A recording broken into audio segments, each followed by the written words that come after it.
Hi, my name is Shane. I use she, her pronouns. This is a one-shot game of Naked City Blues as part of Gauntlet Community Open Gaming Weekend. The Gauntlet calendar organizes games, story games, indie games, things like that all through the year that are free that anyone can join. And about 3 or so times a year, the Open Gaming Weekend is a special opportunity for even more gaming. If you would like to know more about the Gauntlet, you can check out gauntlet-rpg.com. I'm going to get our players to introduce themselves now. I'll just go around the order that I can see you on my screen, and I would love for you to tell us your name and pronoun, anything you want to tell us about yourself or where people can find you, and two things that I would specifically like to hear. One is whether you've played or are familiar with Brindlewood Bay, because this game is pretty closely based on that. And the second is, what is your favorite film noir or kind of hard-boiled detective story? Sorry, I just saw everyone put on their thinking faces, like I've really put you on the spot with that one. That's okay. Michael, do you want to go first? Sure. I'm Michael, he, him pronouns. This is my first time playing something based on Brindlewood Bay, but I've been playing role-playing games for like 12 years and have played a bunch of other indie systems. For favorite film noir, I think I'm going to go with The Maltese Falcon. Yeah, great choice. Sabine. Hi, my name is Sabine. I use any pronouns. I will change my character name in a sec. And I have played Brindlewood Bay before. Game is a bit cursed for me because usually the game falls through. I don't know why, but I've had it a lot. So I'm reasonably familiar with it, though. I'm totally stumped on the film noir thing, but I will go with the Fringe episode of that. There is a film noir episode which makes a lot of fun at the noir tropes, and I really love that one. So Great. Jim? Jim is using the Zoom keyboard shortcut to unmute himself. It's going to be a whole lot of that this evening, so strap in, folks. I'm Jim Crocker. I use he, him pronouns. I've been on the Gauntlet for a couple of years. You can find me on Twitter at Jim Likes Games, just like it sounds, if you're interested in seeing me talk basically exclusively about gaming, which I talk about on Twitter.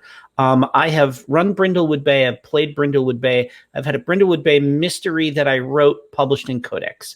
So I'm down with Brindlewood Bay, and I'm currently working on a hack of Brindlewood Bay that I'm calling X Capes, that is about retired superheroes getting dragged back into the life of superpowered adventuring when they really, really shouldn't be doing that. So that based on the Brindlewood Bay mystery structure, where instead of the overarching plot will be like an alien invasion or something like that, something superhero-y that they all got to figure out how to stop as they solve their individual mysteries and stuff. So I got to admit that when I think of this stuff, I don't think of films, because I am a huge reader of crime fiction from the 40s, 30s, 40s, and 50s. So I have a whole shelf full of Black Lizard, vintage paperbacks next to me here on my shelf. And so probably my favorite of those books is The Burnt Orange Heresy by Charles Willeford. But if we're talking films, Gilda is absolutely my go-to, because I Rita Hayworth I would watch her read the phone book, and and it would be better than 90% of what's on TV. So that's where I'm coming. I'm super excited about this. I'm willing to stay up till 4 a.m. So that tells you how excited I am about this. And plus I saw the roster of people that were playing. It was no brainer. So Great, thank you. And Jamie? Hi, I'm Jamie. I use they, them pronouns. And let's see. I love Brindlewood Bay. I loved it so much. As soon as it came out, I was one of the many that immediately offered it on the Gauntlet. So far, I've run, I can do math, 8 times 2. close to 16 sessions. Like we missed a couple, but I really love it. I love it so much that I emailed Jason and asked if I could steal the mechanics for Apocalypse Keys. So the central investigation mechanics are from Brindlewood Bay for sure. So I really love the system. And in terms of my favorite film noir, I really love watching film noir. I love it so much that I could see why LA Noire the video game didn't work, because I'm not going to geek out too much, but basically, like, as a video game, it's hard to play a noir character, right? Because you have to see them make so many mistakes and just be a jerk, right? It works better in film and books. You start with the fact that game wasn't in black and white and go from there. That, I think is... Yeah. Oh, yeah. I insisted on playing that in black and white, even though it was worse for the game to play it in black, but it felt right. So many feelings. But in terms of my favorite, it's a toss-up between Sunset Boulevard and Vertigo. I really love those two. I know Vertigo really pushes it a bit, but I just love these. I think they did Dangerous Women really well between those two. So I really like them. But yeah, I'm really happy to be here. I'm super excited to play. All right. That's awesome. Thanks, everyone. So I'm just going to run through a quick concept, aim, tone, and subject matter kind of introduction, and then we'll get right into making your characters. So concept-wise, this obviously is a hard-boiled / film noir mystery game. It's by Mike Ferdinando. It's currently kind of playtesting, and I'm going to give Mike some feedback. So anything you want to feedback to him after the game, I'm happy to pass on. Your characters are all going to be private detectives who are working on a case together. So you are all part of the same agency. You already know each other and work together. You're not going to be kind of separately individuals off on your own stuff. Most of you have played Brindlewood Bay or kind of know it, but the basic idea of the mechanic here is that you will collect clues by investigating, and there's not a predetermined solution to the mystery. I don't have the answer to the mystery written down. Once you have enough clues, you can roll a move. You can have a freewheeling discussion to try and figure out a theory, and then you roll a move to see whether your theory is correct or not. And we'll kind of explain that a little more once we're in play, but that's the basic idea. Aim-wise, we've got 4 hours for this game, so that should be enough time to solve a mystery, or at least I hope.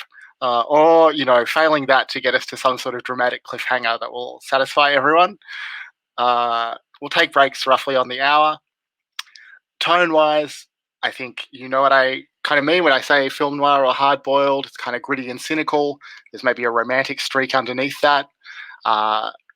Definitely moments of levity and wit. And yes, black and white, big string soundtrack, all that stuff. Subject matter-wise, we'll talk more specifically about safety tools in a sec, but this game is pretty PG. We're not going to have anything in the game that you wouldn't have seen in a kind of Hays Code era 1940s movie. Two things that maybe are worth flagging are that your characters will have vices, and the vices can include things like alcoholism, substance use, problem gambling.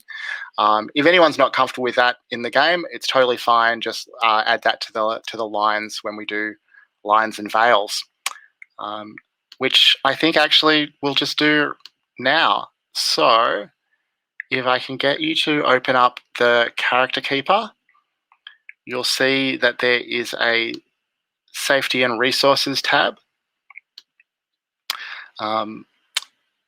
So just to... Yeah, I imagine that most of you are familiar with lines and veils, but the idea is that a line is a subject that we just won't include in the game at all. It simply won't come up. Veils are topics that may appear in the fiction, but they're not going to be a focus. We're not going to describe them in detail. We're just going to fade to black or skip over them quickly. So I'll just get you all to take a minute to fill in any lines or veils that you'd like to include in the game. You're absolutely welcome to add more items at the bottom of the list. That's not an exhaustive list of things that you can line and veil, just anything you want included. And when you're done with that, just can you put an OK in the chat? Oh yeah, of course, that's fine. The open door is one of the safety tools that we'll be using, so anyone who needs to step away for any reason is completely welcome to do that. Jamie, when you're finished with the lines and veils, just chuck an OK in the chat if that's okay. Ah, great. So just to make sure we're all clear, what we've agreed on is lines for homophobia and transphobia, sexism and male chauvinism, sexual assault, and cancer. We have veils on extreme violence, graphic gore, harm to animals, pandemic or COVID-19, and sexual content, and torture, self-harm, and pregnancy complications and miscarriage. The other safety tools that we'll be using are the X card, just meaning if you aren't comfortable with anything that's happening in the game, if anything's not fun for you, just say, I'd like to X card this. You can make a visual X. You can type an X in the chat. Any of those things works, and we'll cut that right out of the game and figure out a good way to keep going. And I guess the other safety tool is that we're playing according to the Gauntlet Community Code of Conduct. One thing I like to emphasize is that safety tools are we're all responsible for safety at the table. It's not just for me to administer the safety tools. If you notice, I mean, especially with the visual X's, I'm often not going to be looking at the screen while we're playing. So if you notice that anyone has made a visual X sign, please let me know. If you notice that we seem to be getting close to something that's a line or veil, it's possible that I've, something slipped my mind. Please, let me know or check in. If you notice that any of the other players look uncomfortable with anything, check-ins always welcome. Any questions about any of that kind of introductory stuff, or shall we make characters? Yeah. Jim, is that Yeah, I have a quick question. So we've got a line on homophobia, transphobia. Are we just gonna say out of the gate that we're gonna be happily ahistorical about queer relationships and people being out of the closet and all that kind of stuff? Yeah, I think that's what works best for me. That I put that down as a line. Cool. I think it's cool to have a slightly utopian 1940s. Totally cool. Utopian in respect of gender and sexuality, not utopian in respect of murder, which will still be a problem. Yeah. Cool. I just wanted to make sure that we were we had that out in the open. We knew exactly what was going on with that. So thank you. Yeah. Thanks for the clarification. Any other questions? All right. So let's make characters. I think that the character keeper is probably pretty self-explanatory. You are going to pick a role that will give you a bonus on a roll during the game when you kind of act according to it. You're going to pick a B plot and a vice, the kind of things that are going on in your character's life when you're not adventuring. You're going to fill in some stats that you'll see about kind of halfway down the column. There is a standard array that you're going to use that you can get by hovering your cursor over physique. And you're going to pick a gumshoe move, which is your kind of special thing. Just take some time to go through and pick the things that sound fun to you. It is the sort of game where you're going to want to avoid doubling up. You're not going to want to have the same B plots or vices. Sorry, same role especially, and also the same gumshoe move. You're not going to want to duplicate those. Just start filling it out and let us know what you're thinking. Michael, how are you going with your character? I think I have everything filled out. Yeah, looks all good to me. Let's go around and I'll get you each to introduce your characters. Just left to right across the character keeper, I think. So, Sabine, would you like to start off and just tell us a bit about Frank DeLuca? Oh, yeah, sure. So I'm going to play Frank DeLuca, he, him pronouns. He has his role as the con artist, and Frank DeLuca, he is not a law-abiding citizen by any stretch of the imagination. He plays too much poker. He knows too many people who also like to play poker, and they're better at it than he is. So he owes some stuff to dangerous people, which is probably, I don't know, maybe his sort of cousin Ronnie DeLuca, who is with the outfit, and he doesn't like to talk about the whole outfit thing. He doesn't work for the outfit, not anymore, not since that 65th Street disaster, and he's out. He has decided to now work for a detectives agency and go straight and stuff like that, but it's kind of hard because there's family ties, and also he owes big. What can you do, right? But he'll help, and he's good at getting things that he not strictly should have, right? Because they maybe other people think they belong to them. So, but he's kind of nice, a bit smarmy, but you know. Cool. Jamie, do you want to introduce Rose? Absolutely. So Rose is the type that every time they step into a scene, the light just shines on their eyes for a moment. They're that kind of character. And every time it shows up, it's raining outside. So Rose is a socialite.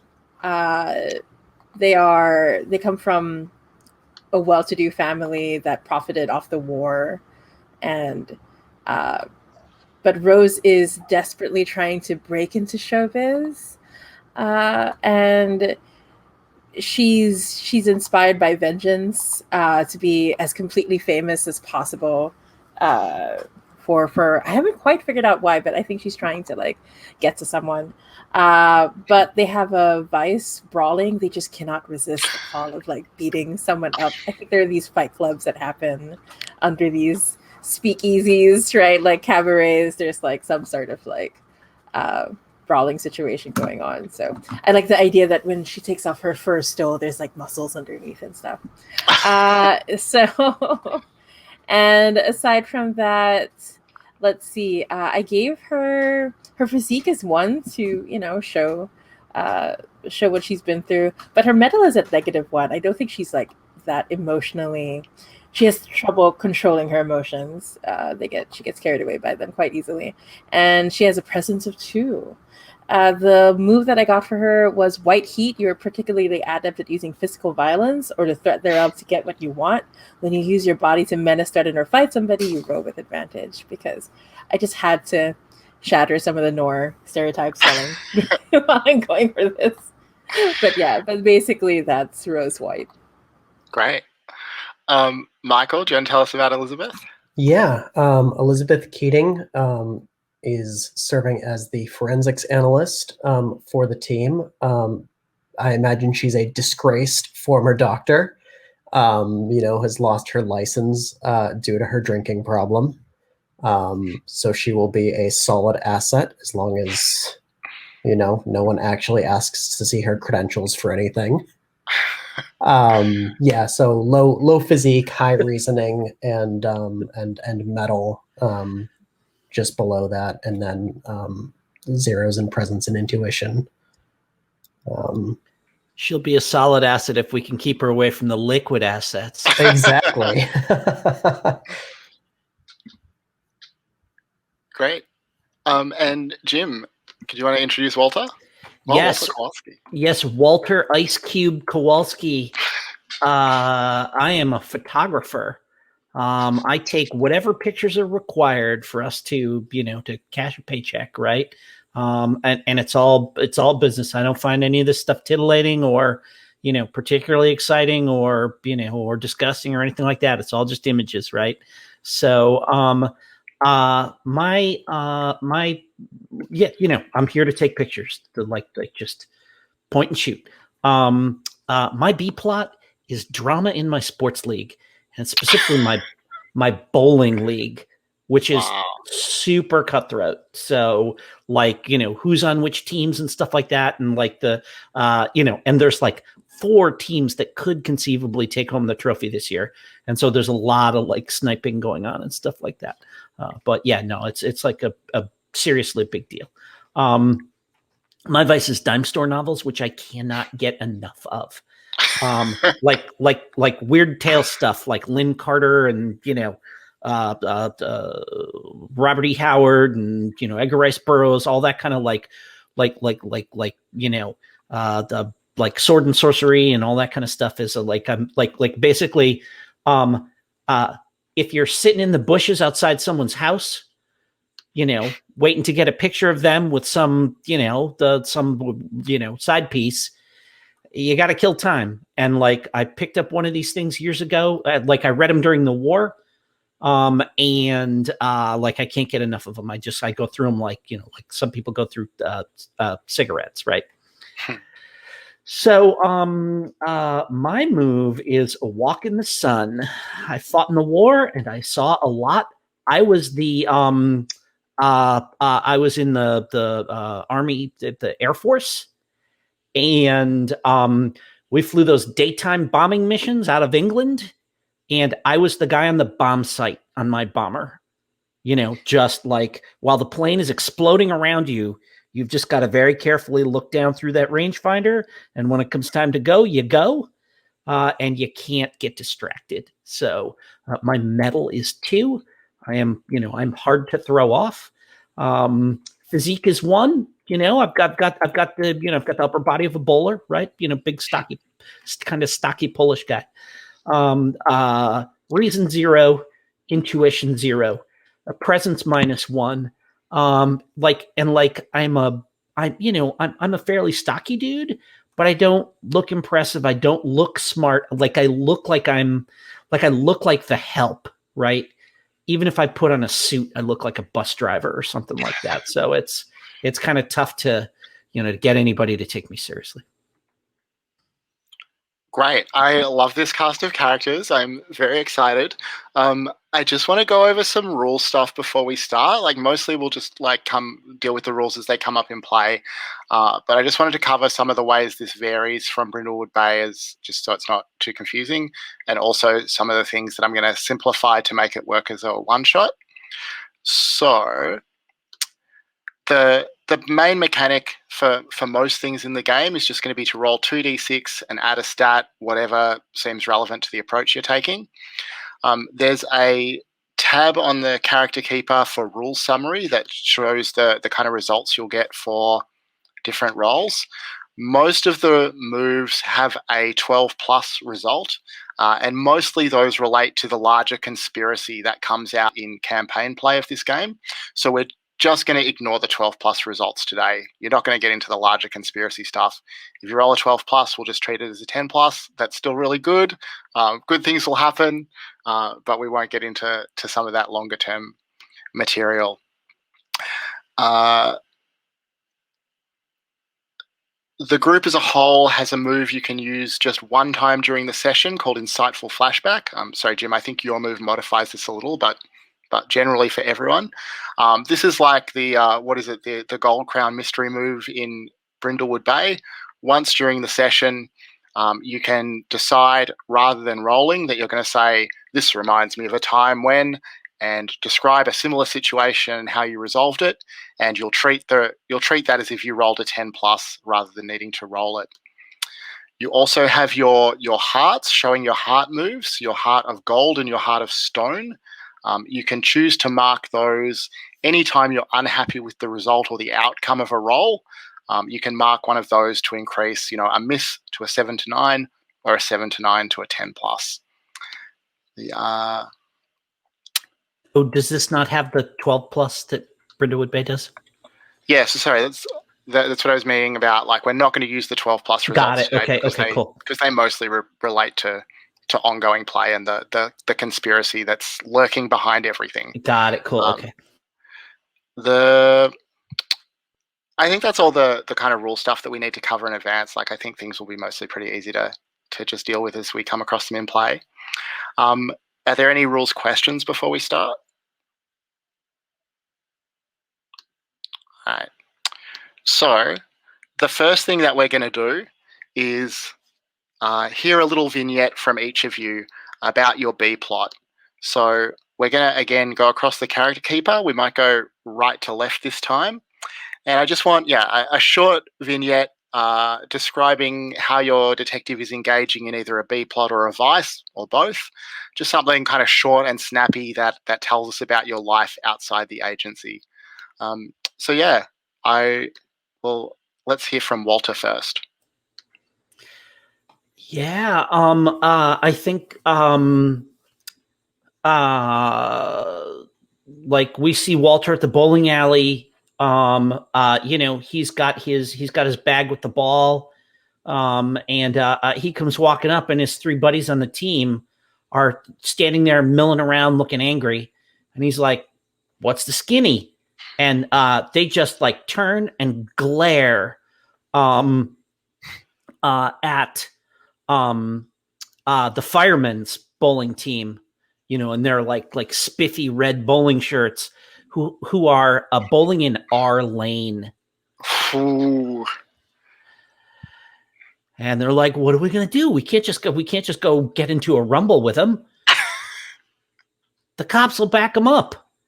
And I think we just end up, we end up getting the lane next to them and just like staring daggers at them while they smirk at us, and it totally throws our game off, and we just walk out angry. Amazing. And what do we see of Elizabeth? Yeah, so we have Elizabeth in the morning getting ready, leaving her lousy apartment that's, way worse than where she was living, 6 months, a year ago. And as she steps outside and locks the door, her ex, Irene Taylor, who's a cop, kind of approaches her, and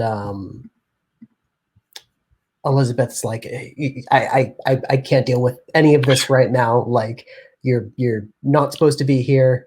And Irene's just like, no, just 2 seconds, hear me out. And starts trying to get some advice on this kind of case she's working. Like, if someone has these symptoms, like what kind of medication might they have been taking, like that kind of thing. And Elizabeth's just like, I can't, no, not right now, and just kind of like storms off. Rose, what do we see from you? I think we see Rose trying to memorize her lines for an audition that they're going to go to, but it's one of those sets where it's like the lighting is too bright and there's this plant on the side, and there's a butler coming up to give Rose their champagne in the middle of the day. They're that kind of person. They drink champagne before 12. And I think Rose picks up the nearby phone, and then she says, "So, did you get it done like I asked?" And we cut to someone like slicing somebody's tires, the other actress that Rose is supposed to. She's that kind of person. Wow. And then she just puts down the phone and smiles. That's great. All right. And Frank, what do we see of you? I think we see Frank walking away from a car that might have slashed tires, who knows. And he's just kind of feeling good with himself when some guy, large guy, like a kind of like this, yeah, proper gorilla, comes up and says, "Hey, Frankie, Ronnie wonders when he's going to see his money." And Frank is like, "Oh, wow, I was just going to talk to him about that." And the big guy goes, "Yeah, I thought you might say that. You're coming with me." And Frank is like, "Oh, not right now. I've got a thing, and he's walking back a little, and the gorilla reaches for him, and he just dodges that, and then he starts running, just peeling off, and the gorilla guy is like, "Oh, this again," and starts lumbering after him, but not in a way that makes it clear that he knows he can't catch Frank. Fantastic. All right. So let's present the mystery. We'll start, I guess, with a kind of. Sorry, Jim. Are we just not starting with any trophies? We just got no trophies. Yeah, sorry. I should have said that. So no, not the regular trophy situation for the game, but some of you will have a move that gives you trophies. Got it. Okay. Gives you a trophy. If your move gives you a trophy, then you absolutely have it just as per your move. Is everyone happy with that? Yeah. Sweet. So, I mean, I guess I'm going to start with some kind of paint the scene questions. And the first one, maybe for Michael, is where does the agency meet with clients? Do you have like an office? Is there a bar or restaurant you take them to? Do you go to their homes? Like, what's the deal? Ooh, I like the idea of having it be in a restaurant and not being able to have our own office space. Whether that's just because we're still new, or because we're all just really terrible at managing our finances, given that like 3 of us are addicts of some sort. Yeah, so I like the idea of I mean, I'm thinking, kind of 40s Chicago, just being in this like Italian restaurant, and we kind of have like a standing booth, towards the back, where people who are looking for us know where to find us. And how? Well, maybe this is a question then for Sabine. Like, how upmarket or downmarket is this restaurant where you have your standing reservation in the booth? It's not upmarket. Upmarket would be too much. It used to be a bit another place, but the neighborhood is going a bit, and that's when my cousin and her husband bailed, so my cousin is running the restaurant, and it's a good restaurant, right? If you go there and you like Italian food, that this will totally do you. This is great, but the glitzy people don't go there much, unless they like Italian. And I think the restaurant has a bit of a reputation for the fact that you can just get for a spaghetti Napoliese or something like that, and that is the best in town. No Okay. contest. Of course, that problem is that my family will find me here. It's making me hungry. And so you're in your booth, and there you're meeting with a man named Ian St. Trousseau. He is excellently dressed in a nice suit. He has a perfectly styled white moustache. Rose, what sign do you see that he feels like a little uncomfortable about this whole situation? Yeah, I think I recognize, because I tend to do it, when someone is trying to dress down or slum it, right? And so he's got on a less expensive pair of cufflinks, and he's trying to wear a cheaper tie, but they're all still like high end enough, right? That I can spot it. And so I find it weird that he's obviously trying to hide like who he is, or so I suspect that it's probably not his real name. Interesting. And Walter, where you invite people to this restaurant, you're hoping to attract like a high level of clientele. Is there something that you've done or something that you're doing to try and make the client feel more at ease in this environment?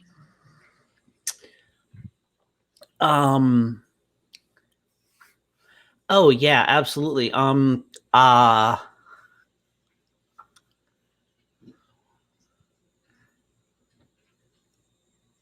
I think they've got like we arranged to have like basically to have them like treated like a VIP by the maitre d', right? Like they walk up and like the maitre d' knows their name. Your table is ready for you, sir. Let me show you this way. takes their coat, all that kind of stuff and everything, but basically treats them like a big shot in a way that like nobody else ever gets treated in this place. Normally you just come in, whatever, they toss a menu at you, and when you're ready to order, you order. But we when we're actually meeting clients, we have it set up. We throw them an extra sawbuck to, make sure they get, treated like a big shot. Amazing. Perfect. So Ian Cintraso, whether that's his real name or not, sits across the booth from you all. He kind of, looks you over. There's a bit of a pause, and then he says, "Now, before I begin, I must be absolutely assured that everything I tell you will be in the strictest of confidence. The information that I am about to disclose to you, well, were it to fall into the wrong hands, it hardly bears thinking of." Sir, let me ask you a question. Did you have any idea who we were before someone recommended us to you? He thinks about this. He says, I can't say that I did. Well, there you have it. That discretion, it's our middle name, sir. Very well, very well. I trust you have all heard of quickly trying to find my notes. I trust you have all heard of the Sandra Sorensen Society. And I think that Rose probably has heard of the society. I think the others of you haven't. It's quite a famous theatrical organization. They have a famous award that they hand out. They, do sort of charitable works around the theatre, things like that. There is a bit of a fairly thriving theatre district in the Naked City, a little Broadway.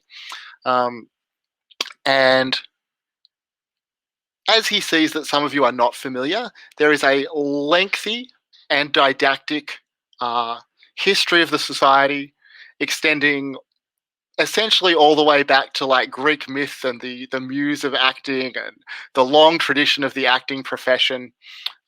He clearly loves the sound of his own voice. Would you let him make his own way to his point, or is someone gonna? No, Alright. this is when he starts with the Greek myth, I say, "Sir, not to put the fine point in it, but we're not that kind of real sophisticated outfit. So what seems to be the problem here?" And I light up a cigarette, and I offer him one. Of course.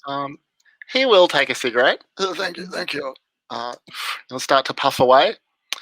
Very well. Well, the Sandra Sorensen Society is considering awarding its highest honor to Evie Malone.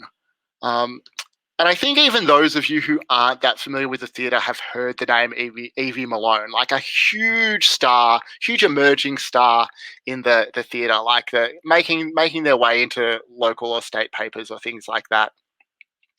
And he goes on, he says, she would be the youngest recipient in the society's history, and there can surely be no doubt that she deserves it after her incredible performances of this year. However, after the terrible scandal around last year's award, I feel it only prudent to ensure that I have been extremely careful in vetting young Evie to ensure there will be no hint of scandal attached to this year's award. And that's where you come in.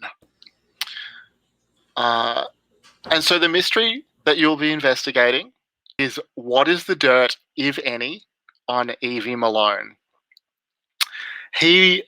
Just to be clear, we're not supposed to go there and make sure that there is some dirt to find, right? We're there to make sure there is no dirt that somebody can find. He gasps. He says, absolutely. I must know the truth. He hits the table. I must. If there is no dirt to be found, then I must know that. But if there is some dirt, well, I must know that as well. Okay. We got you. We're good at this. Got the right people here. All right. He nods. He's happy to hear that. He will give you a couple of things by way of kind of leads or approaches. He'll give you the address of Evie's agent's office. That is Mac Legrand. And he will also give you invitations to a big party tonight. So I think you're having this meeting around lunchtime. Tonight there'll be a big party, big theatrical type party at a famous actress named Bette Wolf's house. And Evie will certainly be there. Everyone in the theatre will be there. He looks at you a little skeptically and says, "You want to dress up a little?" He's trying to be polite. And probably don't tell them that you're detectives, but it may be a useful opportunity to investigate. Just pause it. Just for notes, there is a tab in the Character Keeper that you're going to find useful, hopefully, called Case Info, and there's space in there. Somebody has already found that space in there to write down the names of people of interest, as well as clues that you find. I'm just going to chuck in.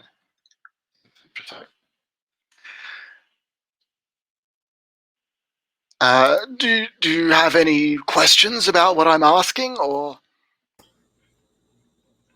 Yeah, 2 questions. Where can we reach you if we find anything? And second question, how are you going to pay us? So he'll hand each of you a business card with the address of the Sandra Sorensen Society on it, and he'll say, he will he'll discuss your rate with you. He'll offer you, a somewhat inflated premium, I think, because he's obviously got some money. You kind of see dollar signs in his eyes. He is, and he's happy to pay for a good service. Nice. Anything else that I can tell you? No, I believe we're good. We thank you so much for coming by, and we'll of course get back to you as soon as possible. Very well. He pops down his last couple of meatballs and he shakes all of your hands as he excuses himself. Rose, I'm curious. You've probably you go to the theater, right? You're not just trying to get into it without ever going. What do you think of Evie? Do you think the hype is deserved, or do you think it's overstated? Well, I know that she has a reputation for being innocent and sweet and golden-hearted, so of course I don't like her. I'm convinced it's absolutely fake. So I'm determined to find out if there's any dirt. But yeah, but at the same time, if she is innocent, I'll be pleasantly surprised. And then I'll know that I don't have to worry about her as competition because she won't last long if she really is that nice. So, to be clear, she's not the one whose tires got slashed by some undisclosed party. I was thinking, should I say that she was the one? I'm kind of tempted to have it but yeah, what do you think, Shane? Is that okay if we say that this poor girl? Okay, I'll say that's so in fact I'll turn to Frank and I'll be like, well, it looks like we got a head start. My intuition, what can I tell you? I say with someone with zero intuition. But is she the dame that got her tires slashed lately? Yeah, such a shame. Such a terrible thing. This city's going bad. I can tell you. Rosie, there's going to be a bunch of producers and directors at this thing. This could be your big break. That's absolutely true. I better make sure that Daddy gets me the best dress. So you have the afternoon ahead of you before the party. What sort of approaches or investigations are you planning for the afternoon? I'll try to get myself into the whole party thing as a caterer because I'm not doing well at the high society stuff. And anyway, as a caterer, you can go where you want and people won't question what you're doing there.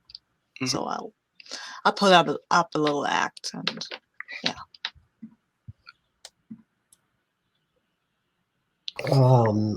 Rose, do you think you have anything that I could wear? Rose looks at you and says, "Well, we have a different energy, you and I, but I think I can find something for you. Of course, darling. I'll take care of you." Thank you. Very uncomfortable with these kinds of things. And like she looks at you, pearls. I'm thinking pearls.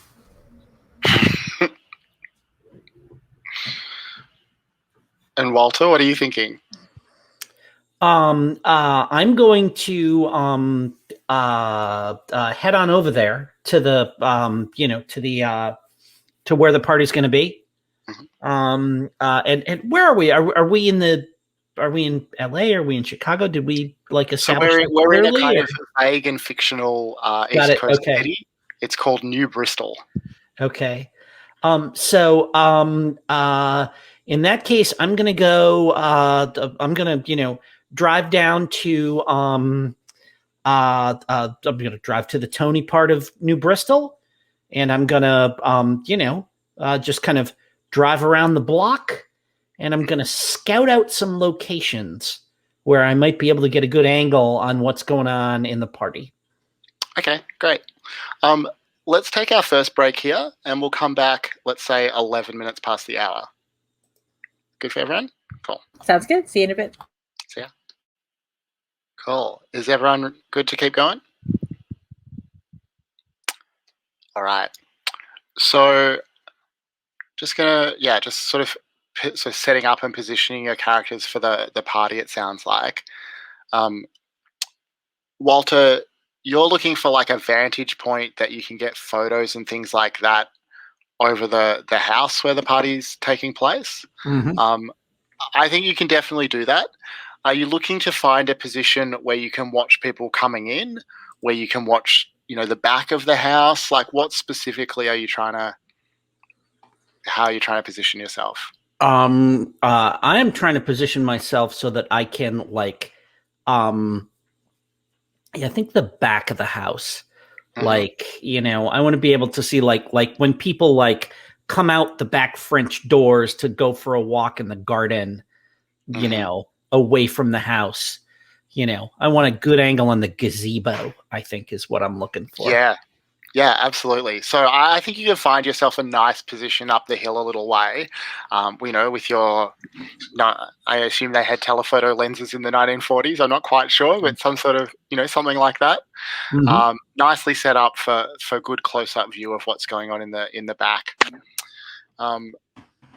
Frank, I think you probably need to roll some dice to figure out if you're going to successfully sort of infiltrate the catering crew. Yeah, that's fair. I I think would. Yeah. you'd be acting boldly because you're acting from a position of relative safety. Yeah. So yeah, just roll us. Well, what stat do you want to roll that on? I think I would like to roll that with intuition. I'm going with my gut here. I'm finding the other caterers and just caterers, right? They wear a basic uniform of white jacket and the black bow tie and stuff like that. So I feel confident that this will work out, and that I'll just turn up and say hi. Hi, where should I put these? And I have some, I don't know, some towels or something, whatever caterer. Yeah, where should I put these? And that, yeah, and that. Okay, yeah, that works. Okay. So 2d6 plus your intuition. And I should have tell you what I fear will happen, right? If I read the move right. Oh, yes, and what you're afraid to happen if you're not successful. I think what I'm afraid will happen if I'm not successful is that I will just be, not that I'll be out, but that I'll be in more than I want to, that I just get You get stuck doing the dishes or I something. got stuck doing actual caterer stuff, and then that would not be so great. I don't like that. But I'm roly. Oh wow, I've rolled a 4. Oh, That's cool because now I can use the one of the I can show my heart now, Yeah. and I will. What heart do you want to mark? I mean, what heart do I want to mark? All of them. They're also good. I think though, right now I want to go flashback, deep emotional connection, moment of true self-reflection. God, oh no, God, no. I think I'll go with an act of altruism or or maybe a willing personal sacrifice. Okay, so this was actually at a wedding, right? One of my numerous cousins' weddings, and I actually should have been at a score, but I was looking, and then my cousin came up to me and she said, "I need you to be here for me. The caterers have dropped, and Frank, you're always so good getting things done." I was like, but Gracie, I've got to go places, see people. She's, "No, you're my only hope." And I go, "Oh gosh, okay, I can't refuse my pretty cousin on her wedding day, right? Can't do that." And then I've drummed up some other cousins and kids and stuff to do the catering stuff, and I guess that it helps me get in the business with the caterers. Yeah, so I think like you said, you show up with your towels, ready to sort of pretend to be ready to work, and the head, like the maid on staff, I think she's a Russian woman named Olga. She sort of looks at you quite skeptically. She doesn't think you look quite like the other caterers. Then you have this little chat. You remember this other time that you were called upon to do some catering work, and you're able to convince her. And so she, well, let's see. So you're on a 7 to 9 now. Yeah. What does that mean? The actions will leave you vulnerable or cause an unintended complication. So I think that the complication is that you sort of convince Olga, but she's not really sure about you, and she's going to keep an eye on you, or at least half an eye on you, as you go about your duties or go about your not duties, as the case may be. Are you happy with that? You can decide not to go ahead if you want. Oh no, I'm going ahead with this. So I mean, Frank believes he's charming, so Okay. he'll smile a lot at Olga and tell her that her perfume was great or something like that. She'll definitely look at you very, very skeptically when you try and tell her her perfume smells great. And she'll nod and let you in. And then what's your plan from there? Where are you going once you're inside? I think it's I'm imagining that it's early evening. The party is sort of just starting to get going. I think I'll just get the lay of the land before everyone arrives, and maybe see who's who among the caterers, anybody who knows the place. Obviously, Olga works here all the time, and stuff like that. Yeah, just so I have a good sense of where to go to listen in on conversations, and where the people are. I don't know what the word is when you give up your cloak and stuff like that. There is a room, The cloakroom. Yeah. Cloakroom, yeah. Okay, where that is very interesting to me. Yeah. So, I mean, I think there won't be a formal cloakroom, but you'll find that there's a bedroom upstairs where people's, furs and so forth are to be kept. Even better. And I mean, you can probably even position yourself as the servant in charge of taking people's coats and things like that as they come in. Yeah, I love that. Although Olga will be even more suspicious if you're handling the expensive furs. Michael and Rose, what's your approach to the party? You're getting dressed together. Yeah, I was thinking, let me know how you feel about this for Elizabeth, but I was thinking, because other people don't have servants who dress them up and get their clothes for them. So I was thinking we're going to go where wherever Evie is headed to prepare. Like I think it's something like a parlor where all the ladies go to get their hair done and their makeup done by professionals, hopefully to get clues if anyone's been talking about Evie, or see if Evie talks to anyone there. That's my plan. But what do you think for Elizabeth? Yeah, that sounds great. And we also get to look pretty, That's what it's all about. All right, so you're going to the salon. Sorry, just to be clear, you're not trying to run into Evie there. You're hoping that you can talk to someone who might have worked with her before. Ooh, yeah, good clarification. Yeah, I think so. Right, just to, and then if she shows up, right, just to watch her, that's the plan. I'll do my best to blend in. I'm very beautiful, so that may be difficult, but I will have an easy time blending in. I am not that beautiful. Okay, so you arrive. I think you probably have to grease their palms a little to get an appointment on such short notice or to get seen by someone. But yeah, a couple of Sorry, are you getting is there something specific? Is it your hair? Is it your makeup? Is it the whole? Is it the whole deal? I'm thinking of nail extensions, but I don't think they did nails like that in the 1940s. True. But yeah, I think we're doing the whole thing so we can get a montage. Yeah. Situation. Yeah, I mean, I figure we only have one shot at getting in. It would be better to look too fancy than not fancy enough. True enough. Exactly. Okay. Yeah. So do you want to describe the montage? What do we see as Rose and Elizabeth are treated to a nice beauty treatment? Yeah, I think we see it's kind of getting into musical territory, but I kind of like the idea there's a whole slew of them in uniforms and they're in a straight line and everything, and so this is the preferential treatment. I want to say that we paid to make sure the other people who got this had to be bumped off.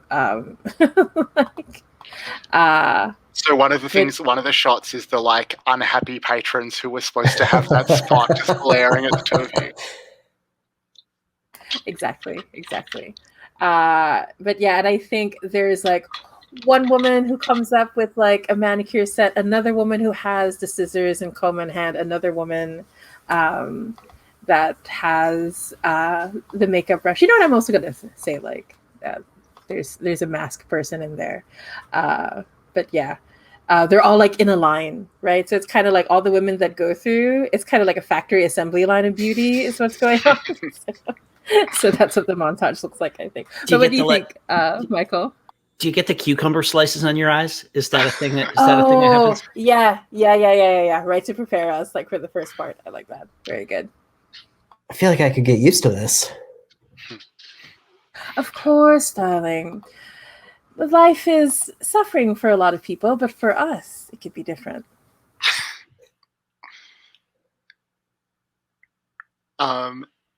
So Elizabeth's finding that she enjoys this sort of lifestyle. Yeah, it's a nice change of pace. And let's start with Elizabeth. How do you broach the topic of asking about Evie or what's your plan apart from getting pretty? Oh, for just kind of asking around about her? Yeah, you just want to sort of ask if anyone knows her, or how do you want to tackle that? That's a good question. I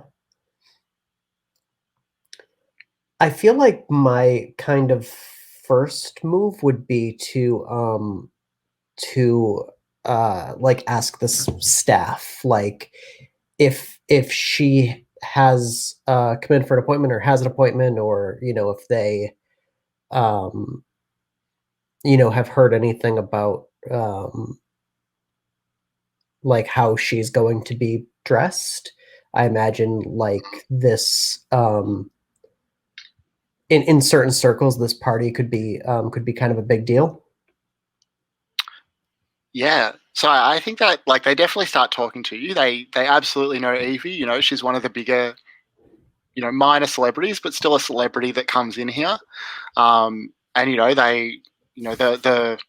I'm imagining there's a massage therapist in here that just fits my vision of what a beauty montage in a 1940s movie is like.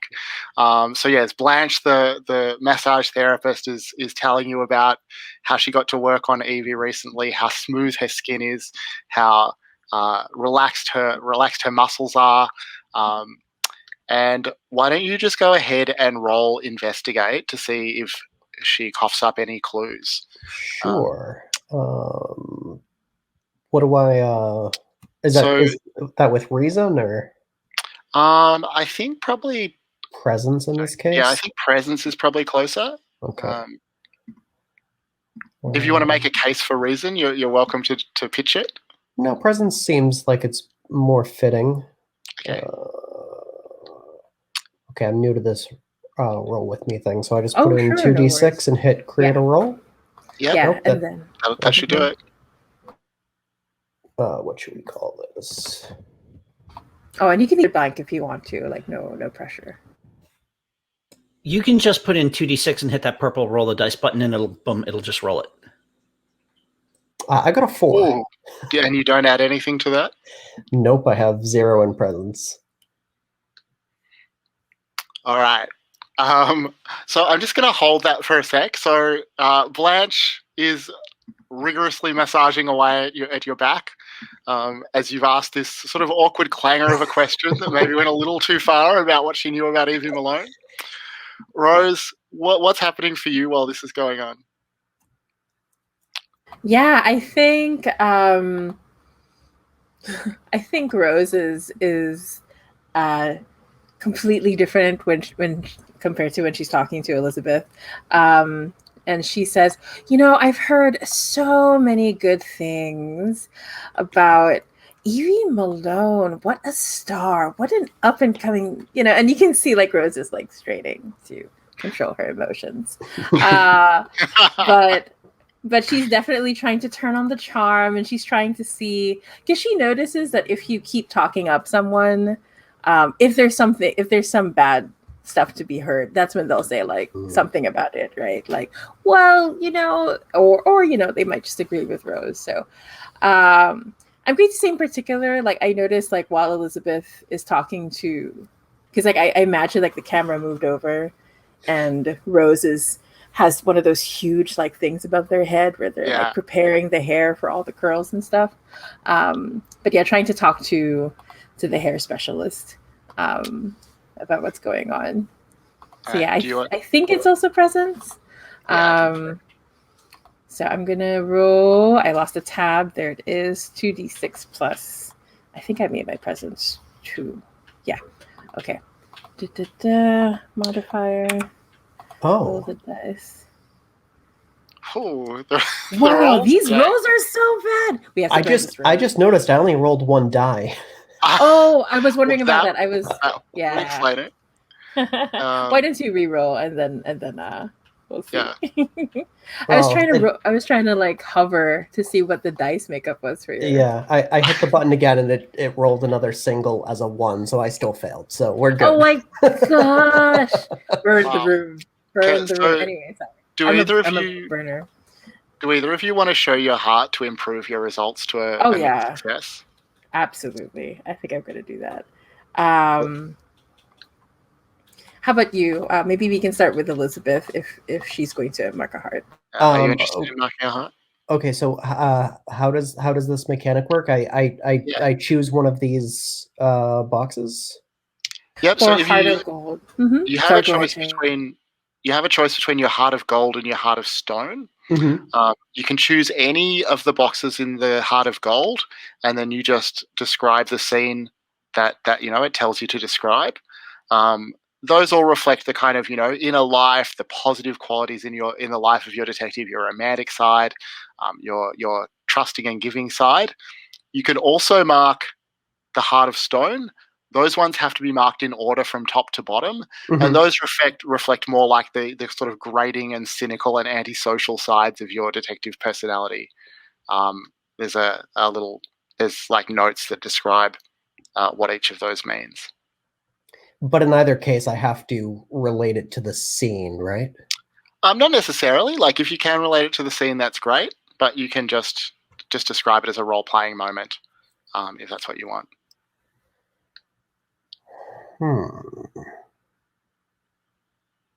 I think I'll hold on those because I'm interested to see how this failure goes.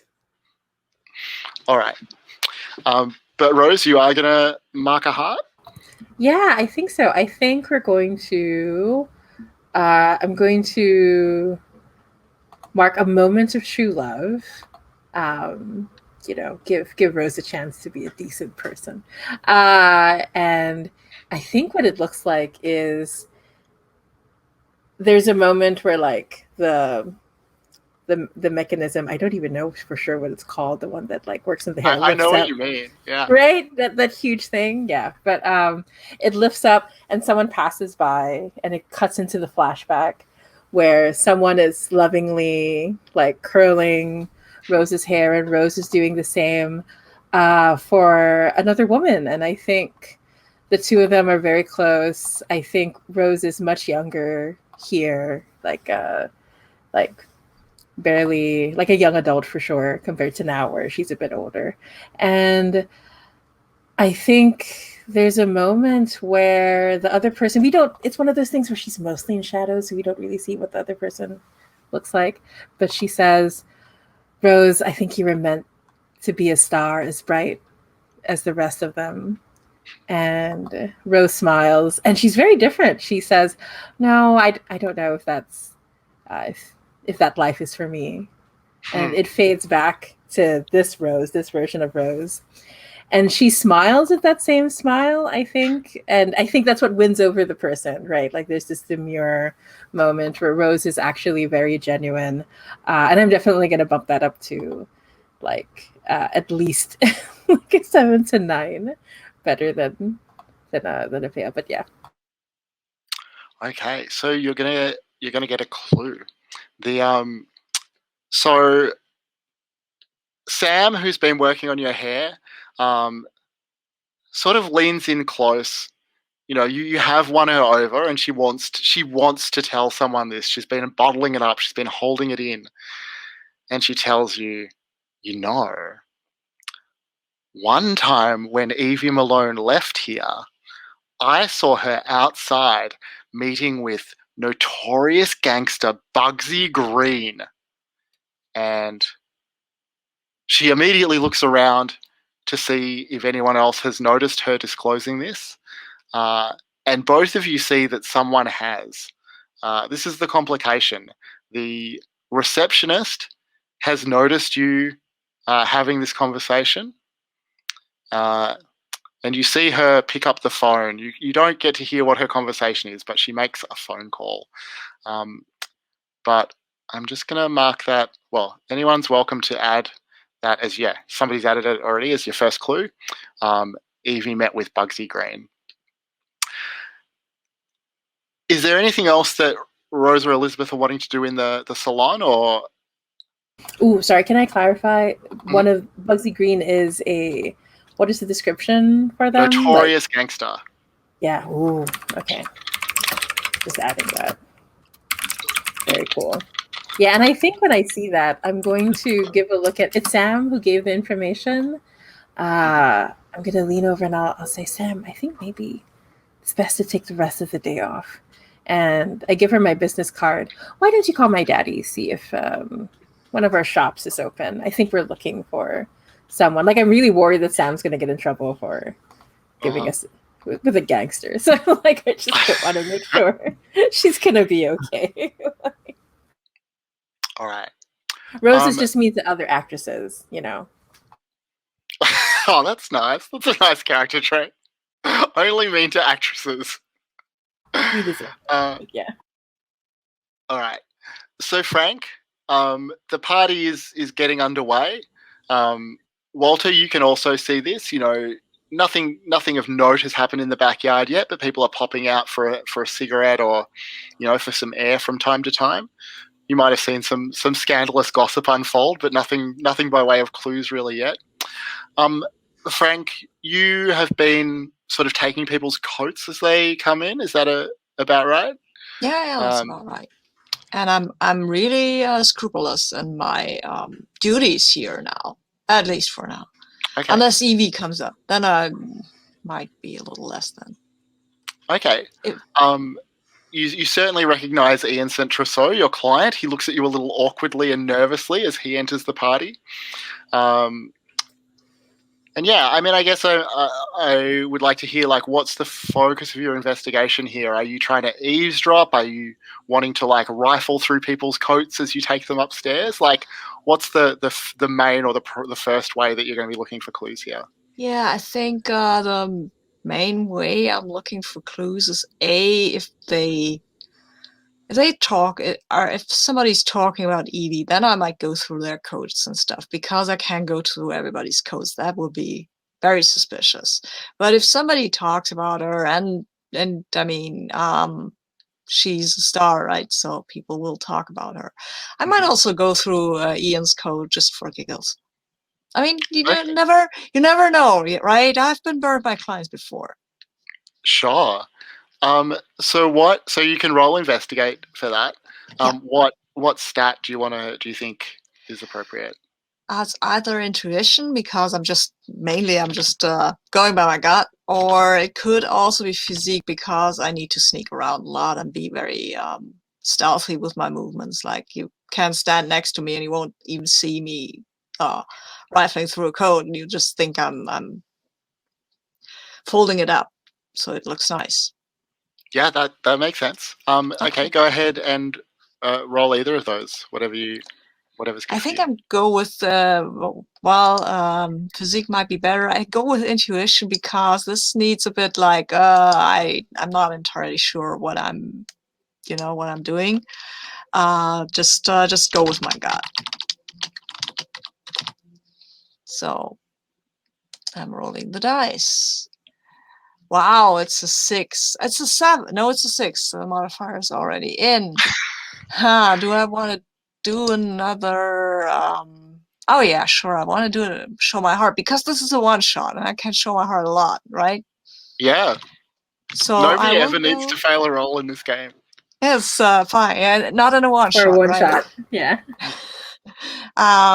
I think I'll go with a fond memory of childhood here, because you see a little flashback, and there is a heavy-set Italian woman, and she's yelling at her brood of kids. I'm not sure if they're all hers. There are a lot of them, and one of them is little Frankie, and the kids are running around and yelling, and she just shoos them out of the room, like, go into the street, play football, or whatever you kids these days are doing. And then Frankie is kind of staying behind, and she's like, "What? Why aren't you going with your friend?" And he's like, "I don't know. I like it here. I like to help you with your stuff." And she says, "Oh well, I know what you like." And then she tells him to just go and fold up his father's jackets, and Frankie really loves that, because his father leaves a lot of stuff in his jacket, like ticket stubs and sometimes even sweet that is a bit sticky, but that's what he likes, going through those pockets and things like that. So there it is. All right. So it's a 7 to 9. So you gain a clue, but there's a complication. So Okay. I think what you get is that you are sort of rifling through relevant jacket pockets up in the bedroom that's being used as a cloakroom, and somebody abruptly comes into the room, and you're forced to kind of hide behind the door as some random partygoers clutch each other and start making out in whatever is the approved 1940s production code way of a passionate embrace. And you are left kind of hiding behind the door, waiting for them to leave. But the clue that you find, let's see.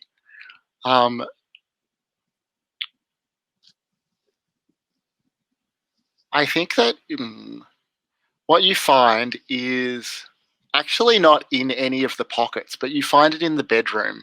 It seems like somebody may have dropped it, and it's a note from Bet Wolf to Olga, explaining that Olga's pay will be docked for the reasons discussed this afternoon. Okay. Not sure if it's a clue, but who knows? Bad Wolf is the name. Oh. Right. You heard Bet Wolf before, right?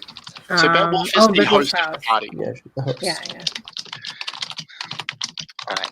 And I will come back to you.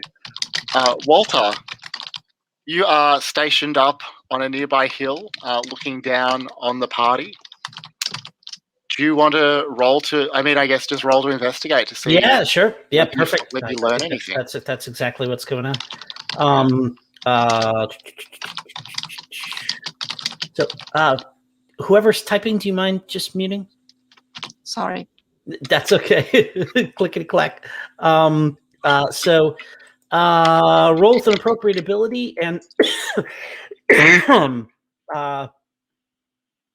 going to make the case that this is metal. This is like I'm just waiting. I am peeing in a milk bottle, stuff like that. So, I'm not going anywhere. I'm going to get this shot. And I buy it. Yes, yeah, just holding out.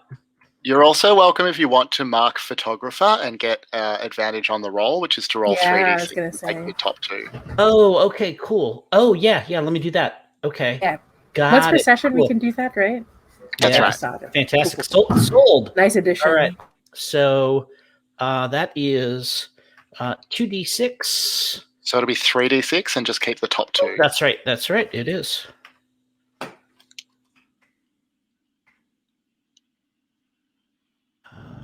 Boom. Oh! 6, first 5, good 5. roll. Bingo. Nice. Any two of those get me a 10 plus. Yeah. So you find a clue. Okay, so I think that what happens is this. Frank was really hoping to like catch Evie coming in, but because Frank has been stuck hiding behind the door in the upstairs bedroom, the Evie has arrived. Someone else had to take her coat. She spent some time at the party, and eventually she has made her way out into the backyard. And, that by itself was enough to get your attention. You started, snapping some pictures. The clue you find, though, is there's a point where, even though she is to a large extent the center of attention, everyone else has gone back inside, and you see her looking back at someone inside the party with a look of unmistakable longing, a lustful stare. And that is your clue, the lustful stare. If you just want to... Yeah.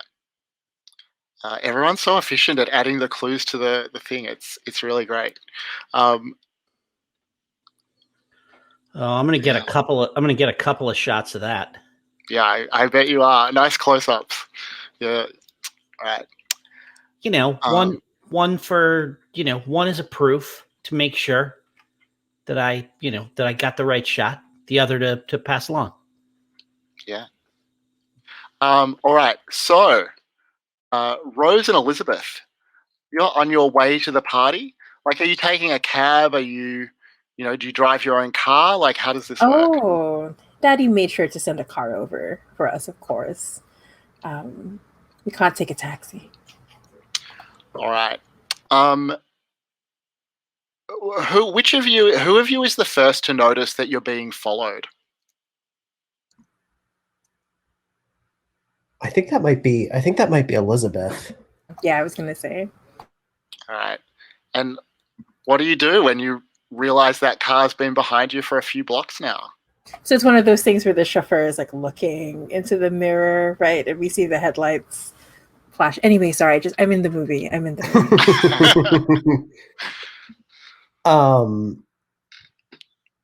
I don't know how distinct cars are in that time period. Would we recognize it? I don't think it's it's not a car that you've seen before. It's not a very distinct or flashy car or anything like that.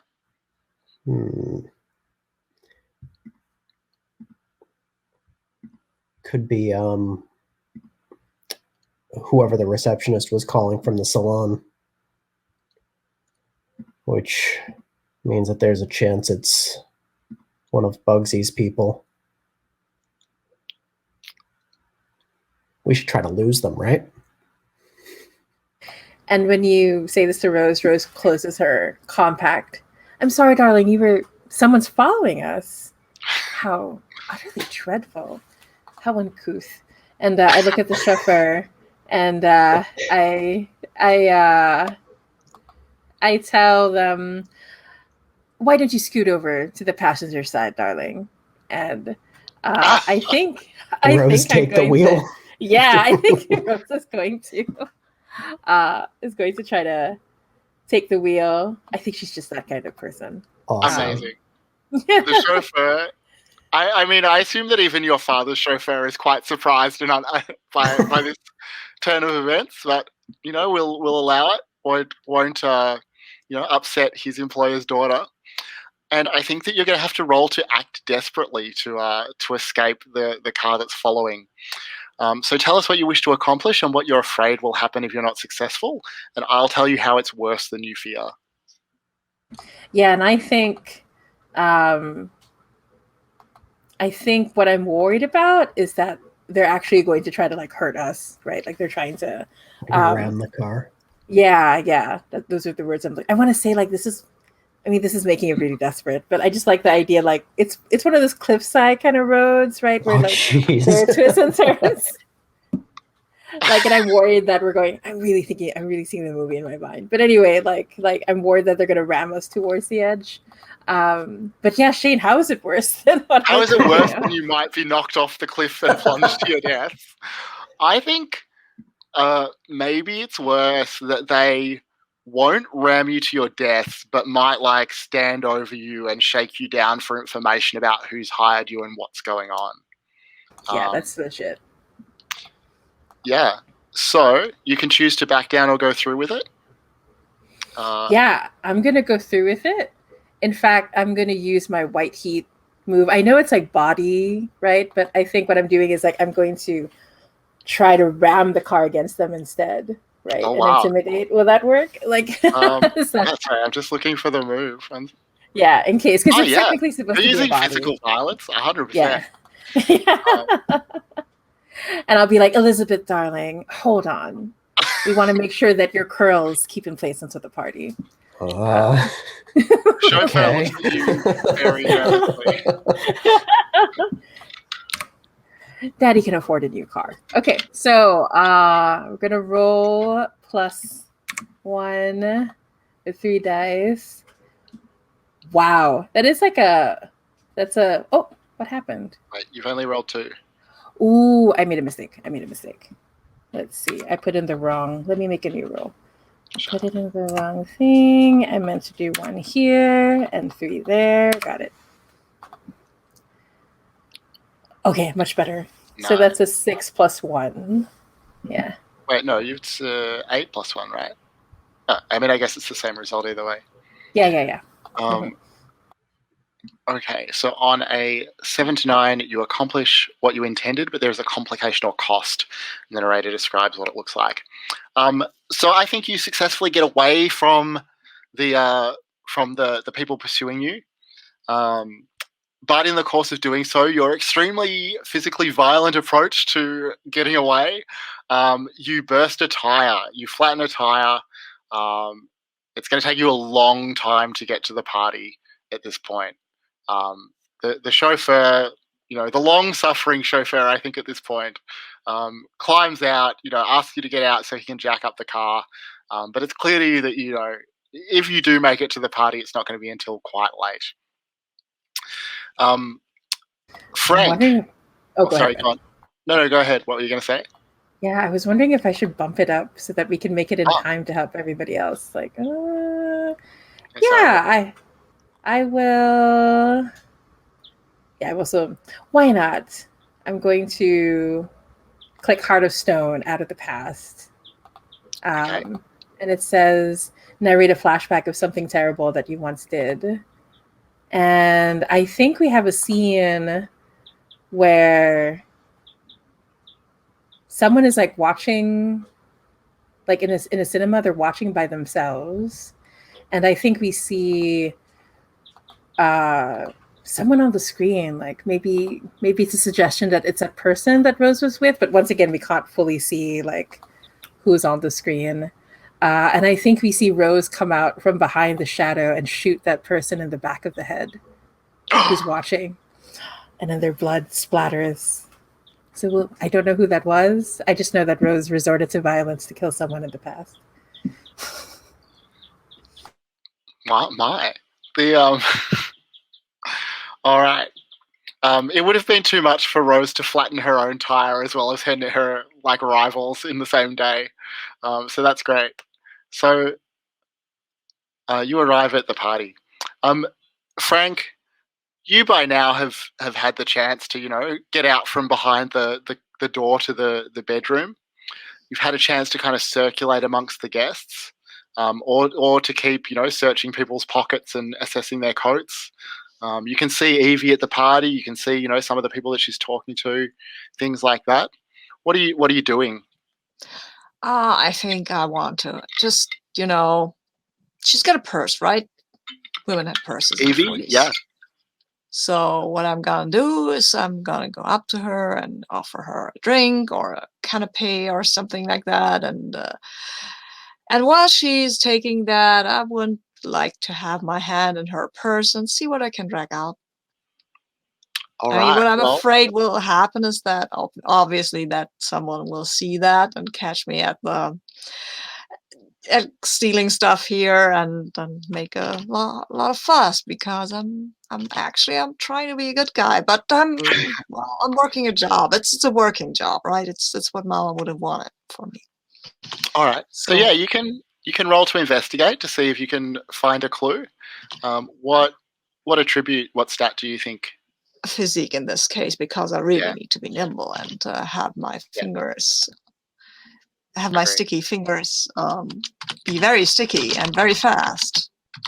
So I think that Rose and Elizabeth arrive while this is happening. You walk in and the two of you definitely notice that Frank's hand is in Evie's bag. You don't know much else about how this night's going.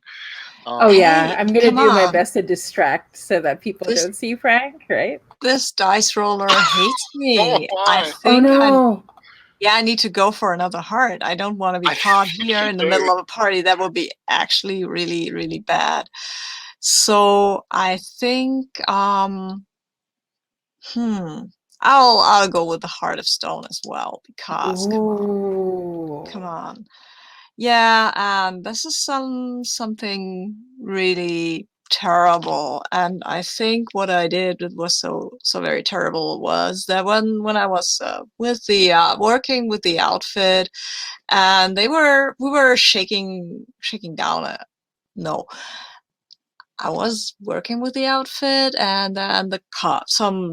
Is it okay if I use corrupt cops here for the scene? Anybody fine with that?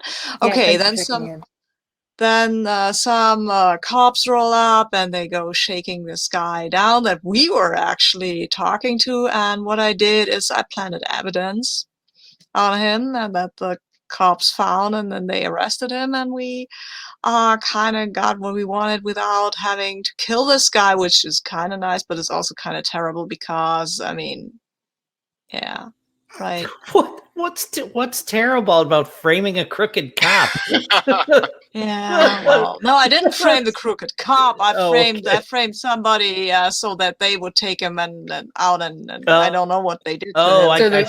So the crooked cop does it. Yeah, no, the crooked cops are the ones who came in, and I wanted to get rid of them, and it kind of escalated a little, and I've met that guy that I did the thing to later, and he's walking with a cane now, so I don't know. It didn't go well for him.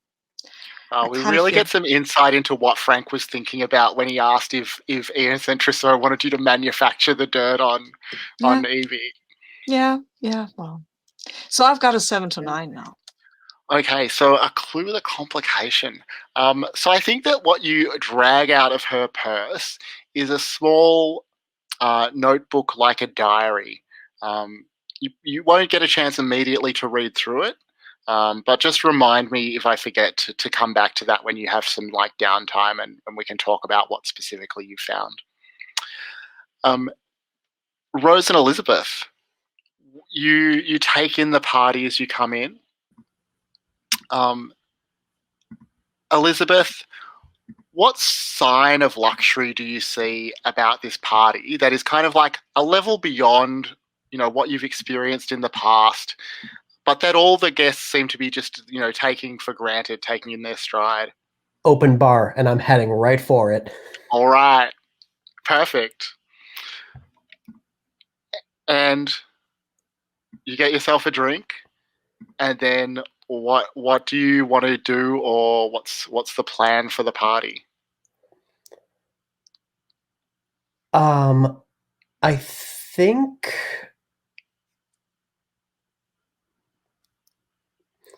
think kind of mingling at the moment, but then I do want to sneak off and do some snooping.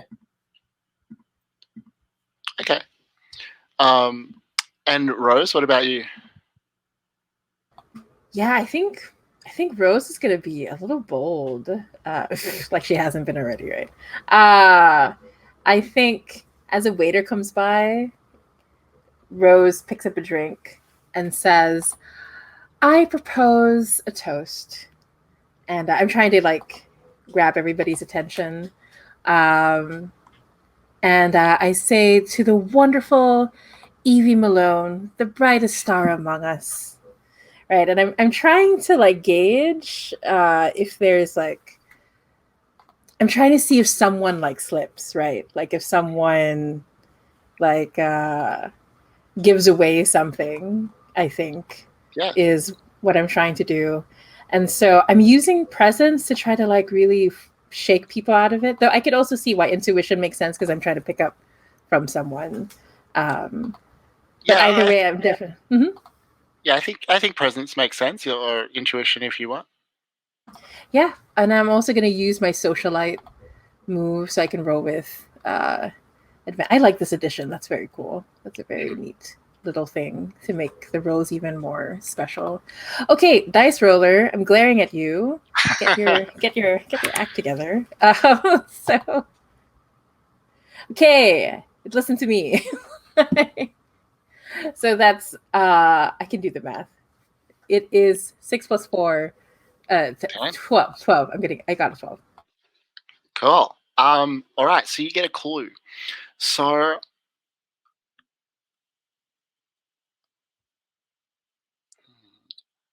I don't think that you will you won't like see specifically. You don't quite get what you wanted. Like you don't get someone whose gaze is particularly drawn or particularly striking here. But you do produce some disgruntled mutterings that are enough to count as a clue for you. So you hear some bitter young thespians, as surely an unfamiliar character type to you, muttering about how they've heard that Evie, who everyone thinks is so innocent, actually has a lot of gambling debts. So I think gambling debts or rumors of gambling debts is the clue.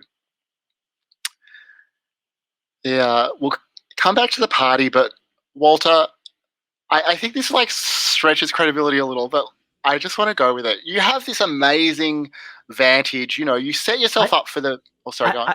I was going to use this opportunity to actually go inside now. Oh, okay. Yes, that works as well. That's better than what I had. So, yeah, tell us about what are you going to do once you get inside the party? Like there was that lustful gaze at someone who I couldn't see and who didn't come out, and I got to figure out who that is. So so I leave my camera there. I set it I set the timer on it right to take a picture every like 10 minutes or so. And I know exactly where it's aimed. So if I wanted to like put somebody in the shot at the right time, I could do that. Let's kind of set that up. And then, I just like get up, walk down the hill, open the back garden gate, and like walk in the party through the back door, just right up onto the, right up, like I said, right, I just like kind of hop the back rail of the gazebo and then walk in from the gazebo like I was there the whole time. Okay. I'll just grab somebody must have left a drink at the gazebo. Yeah, right. Absolutely. So I'll just grab, grab a half empty highball and just walk into the party holding it in my hand like I've been there the whole time. Absolutely. So what I'll give you for free without having to investigate and not counting as a clue, like mechanically, is that, you're looking for who Evie might have been gazing at, and you can, you can immediately see, like, you figure out the spot that she was looking at, you see who's there. And now Evie's there. She's gone to join whoever it is, well, perhaps, or whoever happens to be standing there now. The people she's standing with are Bet Wolf, who is the host of the party. She is a famous older actress.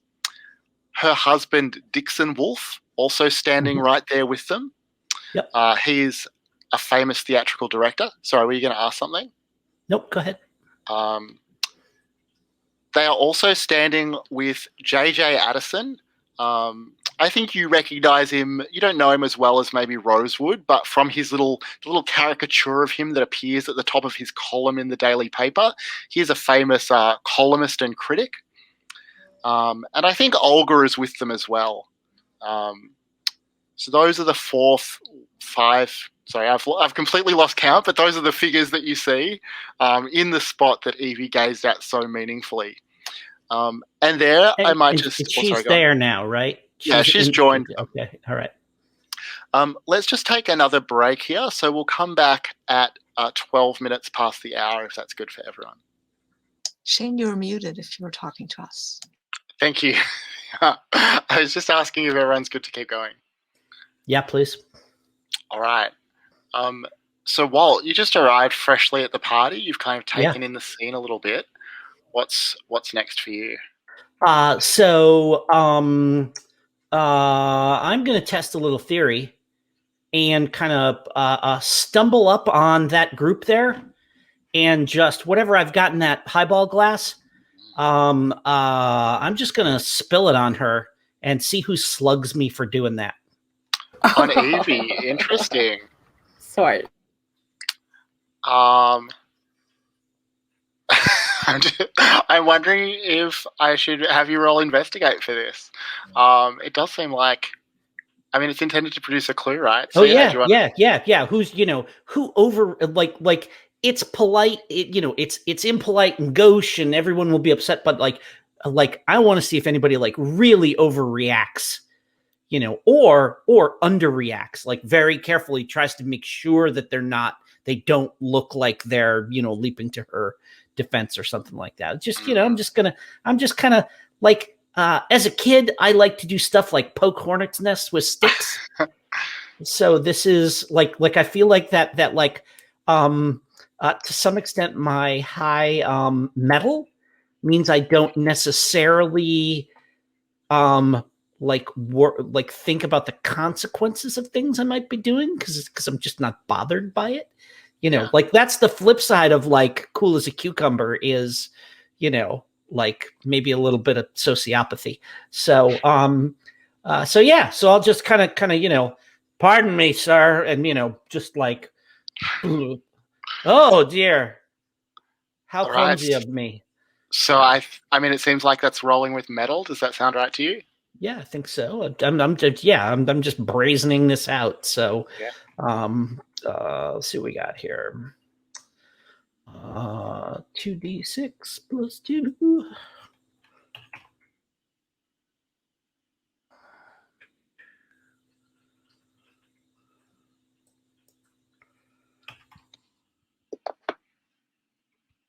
That's a 12. Oh, yeah. Only Jim can roll well, apparently. So you definitely get a clue, like you find what you're looking for. I mean, I think in this situation, I might just ask you, Jim, like which of those people does react in a revelatory way. Cool. Yeah, remind me who Oh, I Yeah, wrote them. I wrote them down in the clues they're section. in our Ooh, I can add the case names info. too if you like. Case info. There we go. So you've got Bet, Olga, JJ, and Dixon. JJ. Who are JJ and Dixon? JJ is a famous columnist, theatre columnist in particular, and Dixon is Bet's husband. Oh, it's Dixon who just like just hauls off and slugs me.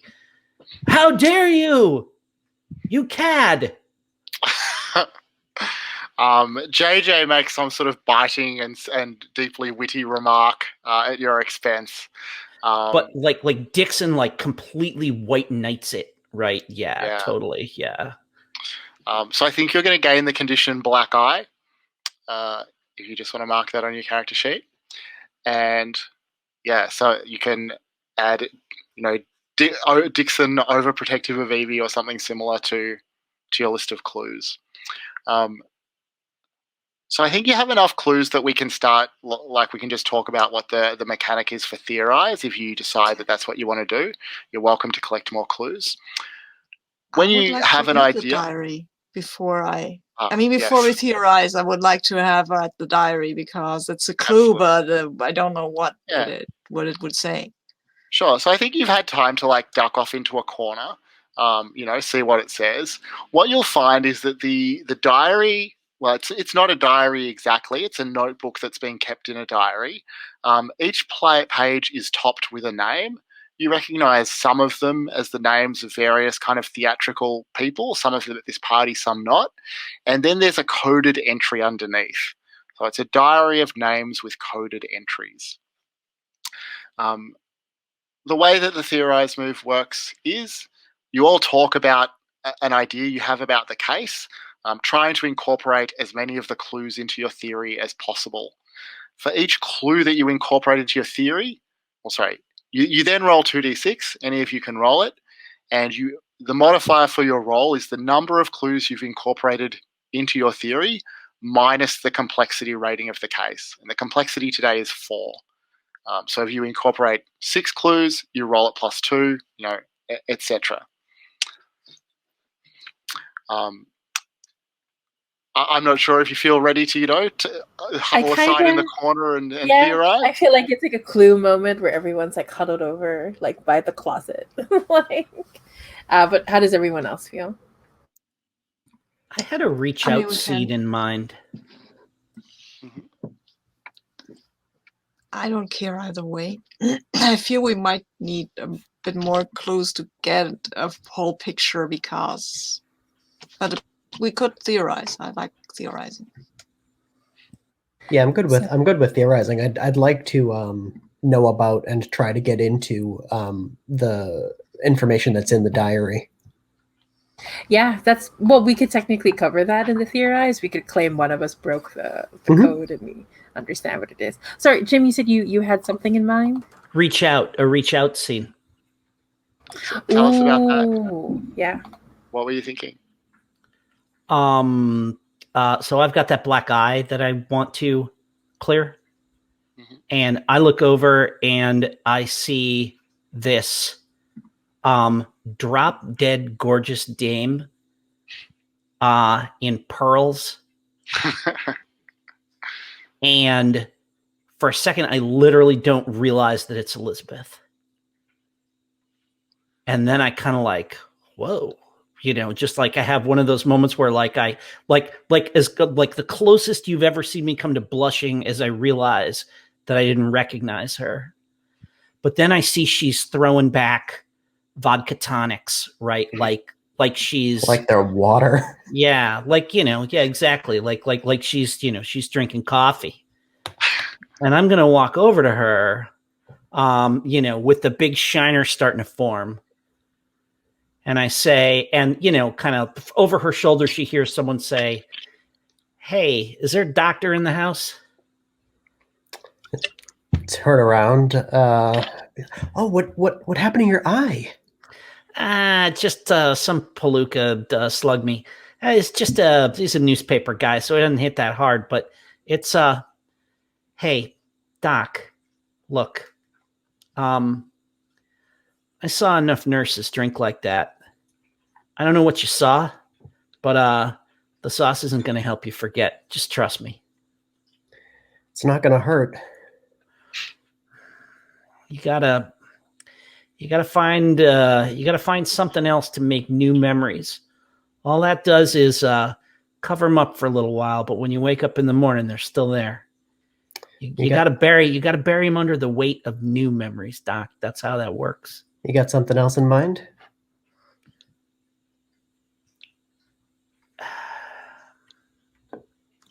I mean, do you dance? Yeah, I've been known to dance. I don't know. I feel like it'd be a shame to waste that dress just standing around. I agree. And I nod. And I take the whiskey glass that she's got and I press it against the shiner, right? Oh, that's good.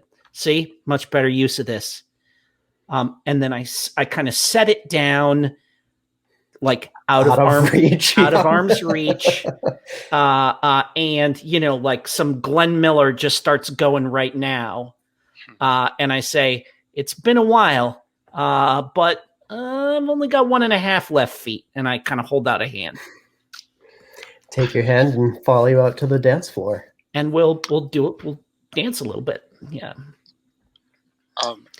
That was great. So what that means mechanically, of course, is Walt can clear his condition, but also Elizabeth, because it was your vice that the scene took in, will stumble across a clue. Oh, cool. So what happens is, as you are both, dancing up a storm, drawing some attention at the party, people looking impressed. One or the other of you, your foot catches on a rug and kind of flips up the corner of the rug, and you see a blood stain on the carpet beneath it. So blood-stained carpet is your clue. Yeah, and I think I like glance at her like, holy cats, and then like she notices it, kind of looks down. We both look down, and then I think together, like in unison, like it's a dance step, we both boop cover it back up. That's yeah. Beautiful. And yes, people certainly look at you admiringly as you finish your dance up and join your friends. Can I have a reach out scene as well, maybe with Rose? Because I have an idea. Sure. I've got this B plot, right? And I owe money to people, and there's all these there are all these codes of rich people, right? And they probably don't know how much money they really put in there. And I think maybe Rose comes in to get something from her code, and she sees Frankie just going through people's stuff, and taking things and he swore that he was going to stop to be a law-abiding guy when he started working with the detective agency, right? So I wonder what she does. And I mean, he will totally look like, oh, damn, you saw me. Yeah, and I think Rose is just going to saunter over and, Frankie boy, it seems like your fingers may have slipped one too many times, dear. And she'll sit next to you, place a hand on your wrist. Yeah, I don't know how that happened.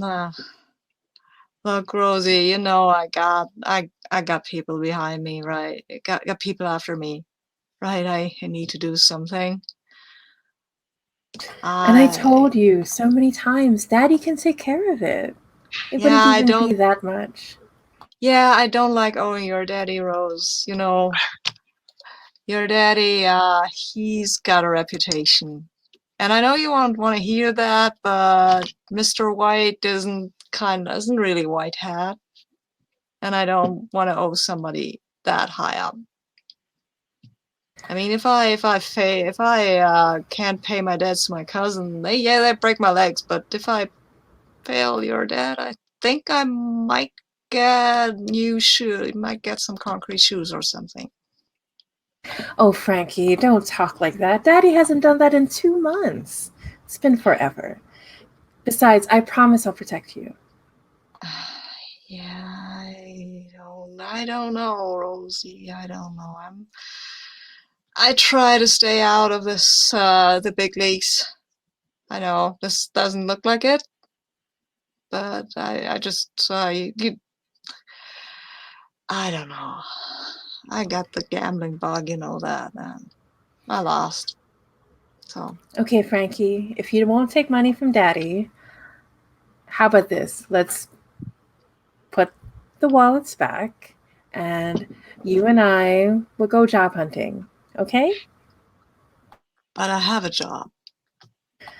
Well, we'll get a second job. Pay them off quicker.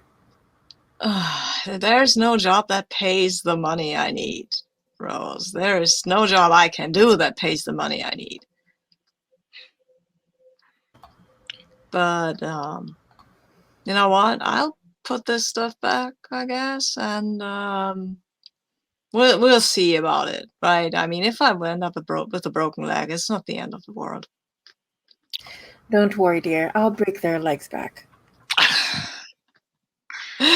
And I look at you and I say, "Oh wow, that yeah, I've seen you do things. I'll hold you to that, if you don't mind." Absolutely, Frankie. Cool. And Frankie, as you slip the wallets back into the coats where you found them, Most of them. Most You of didn't them. see everything I took, right? True. I had a feeling that would happen, but yeah. You stumble across a clue. Yay. And I think what you find tucked into one of the coats, or actually I think you realize that in your shuffling through the pockets, you've dislodged something. So you're not quite sure which pocket it's come from. But you find a small package of scandalous photos. They all show a young woman naked. Her face is not visible in the photos. So you can't be sure who it is. But yes, a very young, very beautiful woman. Sorry, just to be clear, an adult, but a young and beautiful woman. Nice. And I'll show them to Rose. Like, oh, look at this. And then we can cut the scene. Nice. All right. And can I ask, it sounds like you're heading towards theorizing. Do you want to do that at the party? Do you want to do that back at the restaurant the next day? How do you want to approach that? Oh, good question. Do we want to be dramatic or not? I guess is the question. Because I mean, I think we should theorize here so we can confront, so we can go to our client and tell him here. And if he wants to make a thing, they can. And if he doesn't, then, well. Okay. Yeah. So what we need is a structure large enough that's on the property, but not in the party, in the party proper, where all of us could stand around in a circle and conspire with each other, right? Is what we're looking for. Okay, all right. The gazebo is perfect. Yes. Yeah. Cut to gazebo. Yeah, and I think at the gazebo, Rose is sitting cross-legged on the edge, smoking a cigarette. The first stole, down his shoulder. And she sighs and she says, well, showing the photos. Looks like whatever is going on, our girl is definitely caught up in it. Good focus on these. Does the figure in the photos match Evie's figure? Is it reasonable that it could be her, even though we can't see the face? Yeah, I mean, you can make that part of your theorizing, but yeah, it certainly is possible that it's her. Right. Yeah. With theorize, we can jump to conclusions as much as we like. On the case info tab, there are like check boxes next to the clues that are supposed to help you like count how many clues you're incorporating into a theory. Oh, I'm just nice. going to uncheck I'll those so uncheck that it, you yeah. can like check them again as you put a theory together.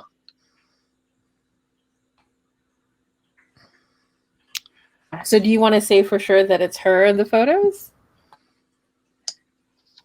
We can theorize that it's her in the photos, and if it's her in the photos, I don't know. I mean, I heard she might have dead. She keeps a notebook. We know that with names in it, and that might be about the deads or about something totally different. So I wonder what's going on with that Olga chick. Yeah, I agree. So let's go ahead and say we're incorporating. I want to say that poor Evie got caught up in things, and so Bugsy Green is making sure that she's successful. And so there's a lot of powerful people behind Evie making sure that that she'll get her chance at stardom. And whatever happened, like she's caught up in it, right? With these photos. So I'm basically like putting ahead that Evie is a victim. Jamie believes it, Rose doesn't, right? I'm just making that, distinction. Maybe somebody is blackmailing her with those photos to do stuff. That's why then there's this notebook. Maybe she's working with Olga to get some dirt on people. Could be a thing, right? And this bloodstain, I feel like the bloodstain has to be connected to our White Knight. Like maybe he was trying to protect her. I think maybe she's trying to, I don't know. Maybe she's been blackmailed to get into people's lives, like, and maybe she's kind of trying to seduce Dixon or keep him at arm's length, but giving him good looks and stuff like that. Could be possible. Ooh, are you saying like? Oh, sorry. Go ahead. No, please go finish your thought. Oh, I was just gonna say, like, are you saying that it's not that they want Evie to, like, be a successful actress per se, but more like they're using her to get information? They're using her to get the thumb screws on people, right? Delicioso. Okay. Sorry, Shane, you were gonna say something.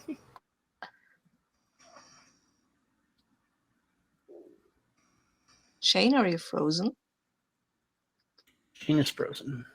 Oh, she looks wow. Frozen, yeah. I thought she was just really thinking. That's a problem, right? Yeah.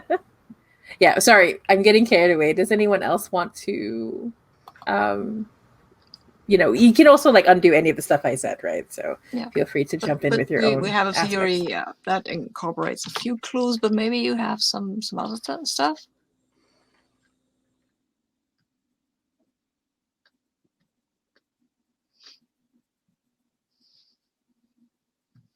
I mean, with this theory, I feel we can incorporate many clues because Olga might be helping Evie with her.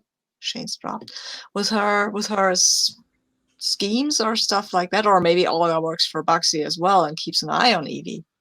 Ooh, I like that better. That Olga, she seems like the person who would keep an eye on people. Like, so Olga's working for Bugsy, right? Like Olga's like a handler, right? Yeah. Mm-hmm. And maybe something went wrong, and that's where the bloodstain comes from. I mean, Bugsy is a kind of guy who will totally, he won't bother with the concrete shoes. He just shoot you. Yeah, I think a leap we could make is maybe the bloodstain is someone who was trying to protect Evie, like trying to get her out, and then they got hurt. Yeah, if Dixon Wolf is so eager to jump into her defense, that shtick might work with me. But Bugsy's going to let him have it. Oh, yeah. Yeah, but Dixon doesn't look like he's had it. I mean... Except it's a thing where Hey, Shane. Hey. You're back. Hi, we're still theorizing. Okay, great. I figured you could probably handle things for a minute. I'm not quite sure what happened there. Ice in a newspaper man like that would bring down heat. Busting his nose, that might. Yeah, okay. Why not? You saw that bloodstain. If it's and the gambling debts, I think that's more of a rumor. They just saw something that they couldn't explain, or they saw Right. they saw somebody put the blackmail on Evie, and they think it's gambling debts because that's it's like most that. likely. But I think it's more about the photos than about any kind of I agree. Yeah, and I think in character, like Rose looks over to Elizabeth. You've been awful quiet, darling. What do you think? What does the doctor's mind tell us? Oh yeah. I still think we're missing something with Olga's role in all of this.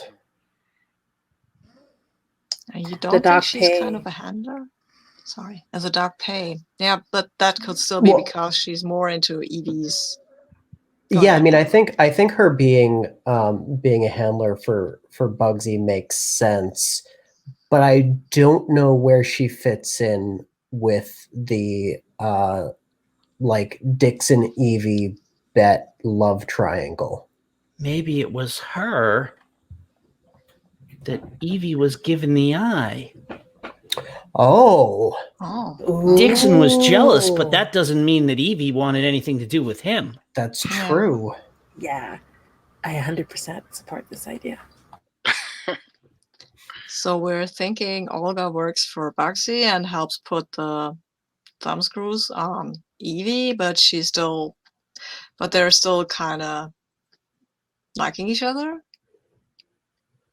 Maybe that's what led to the doc pay. Oh, sorry, go ahead. I think Evie doesn't know that Olga works for Bugsy. Oh. Huh. Scandalous. Poor Evie. Yeah. Poor Evie. Yeah. The question is, what does Olga want? I mean, she's kind of... maybe Bugsy set her up in the first place. Someone that Evie could, if he knew what Evie liked, put her in that maid uniform, get her out there in front of Evie, make Evie think she was someone she could trust, someone she could spill her guts to. Mm-hmm. And then Bugsy would he'd have the inside skinny on what she was thinking. Oh, wait a minute. Somebody had to take those photos of Evie. Could be Olga.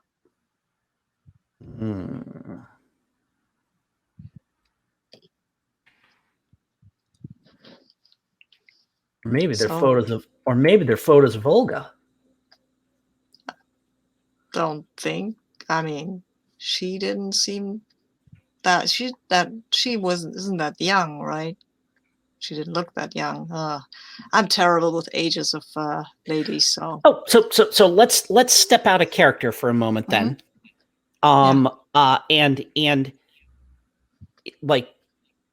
make sure that we're clear on the fiction. Yeah. Just because her name is Olga doesn't necessarily mean she's like, a 60-year-old, like, No, but I thought that was established. She's the head maid of this of the Wolf household. So I don't know if she's did we give her an age? I don't think that we did. Mm-mm. Okay. Oh. But if everybody has in their head that that's not even a possibility, then that's cool, and we can pass on that. Yeah, I think it's more like the idea of the photos are being used against her.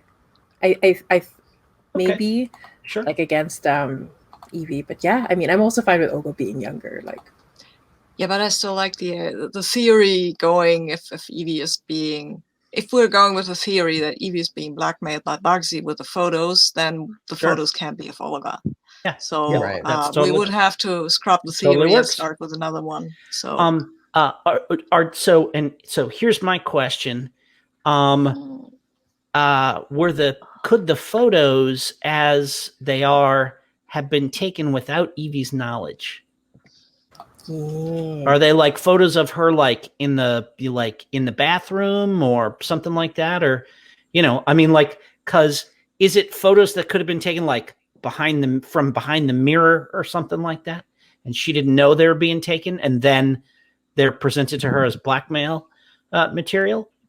I mean, there are scandalous photos. They're probably not somebody walking around naked in their bathroom. So that's not but really probably like from the window, like that kind of thing, where like maybe we see someone purposely open the window so that this person could get a shot, right?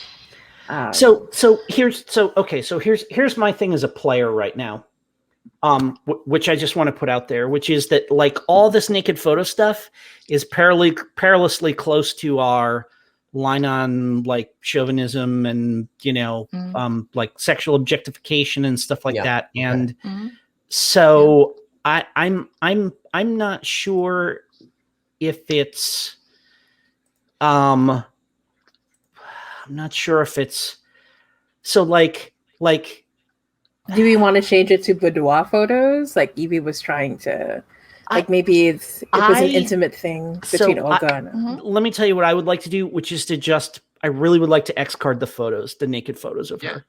Well, let me give you a different clue then. If we could, I would appreciate it. Thanks, because that's the thing that's kind of tripping me up and I'm feeling uncomfortable with right now. Totally. Yeah, thank you. Yeah, cool. No, that's totally fine. So what you found in the bedroom that had fallen from somebody's coat pocket is a small handgun.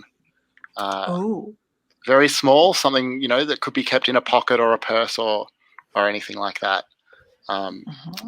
Little Derringer. Yeah. Okay, nice. Yeah, that still goes towards the whole Bugsy gangster stuff, right? Because somebody has a gun, and now there's a plot going on that somebody might be murdered or something. I mean, you don't carry a gun.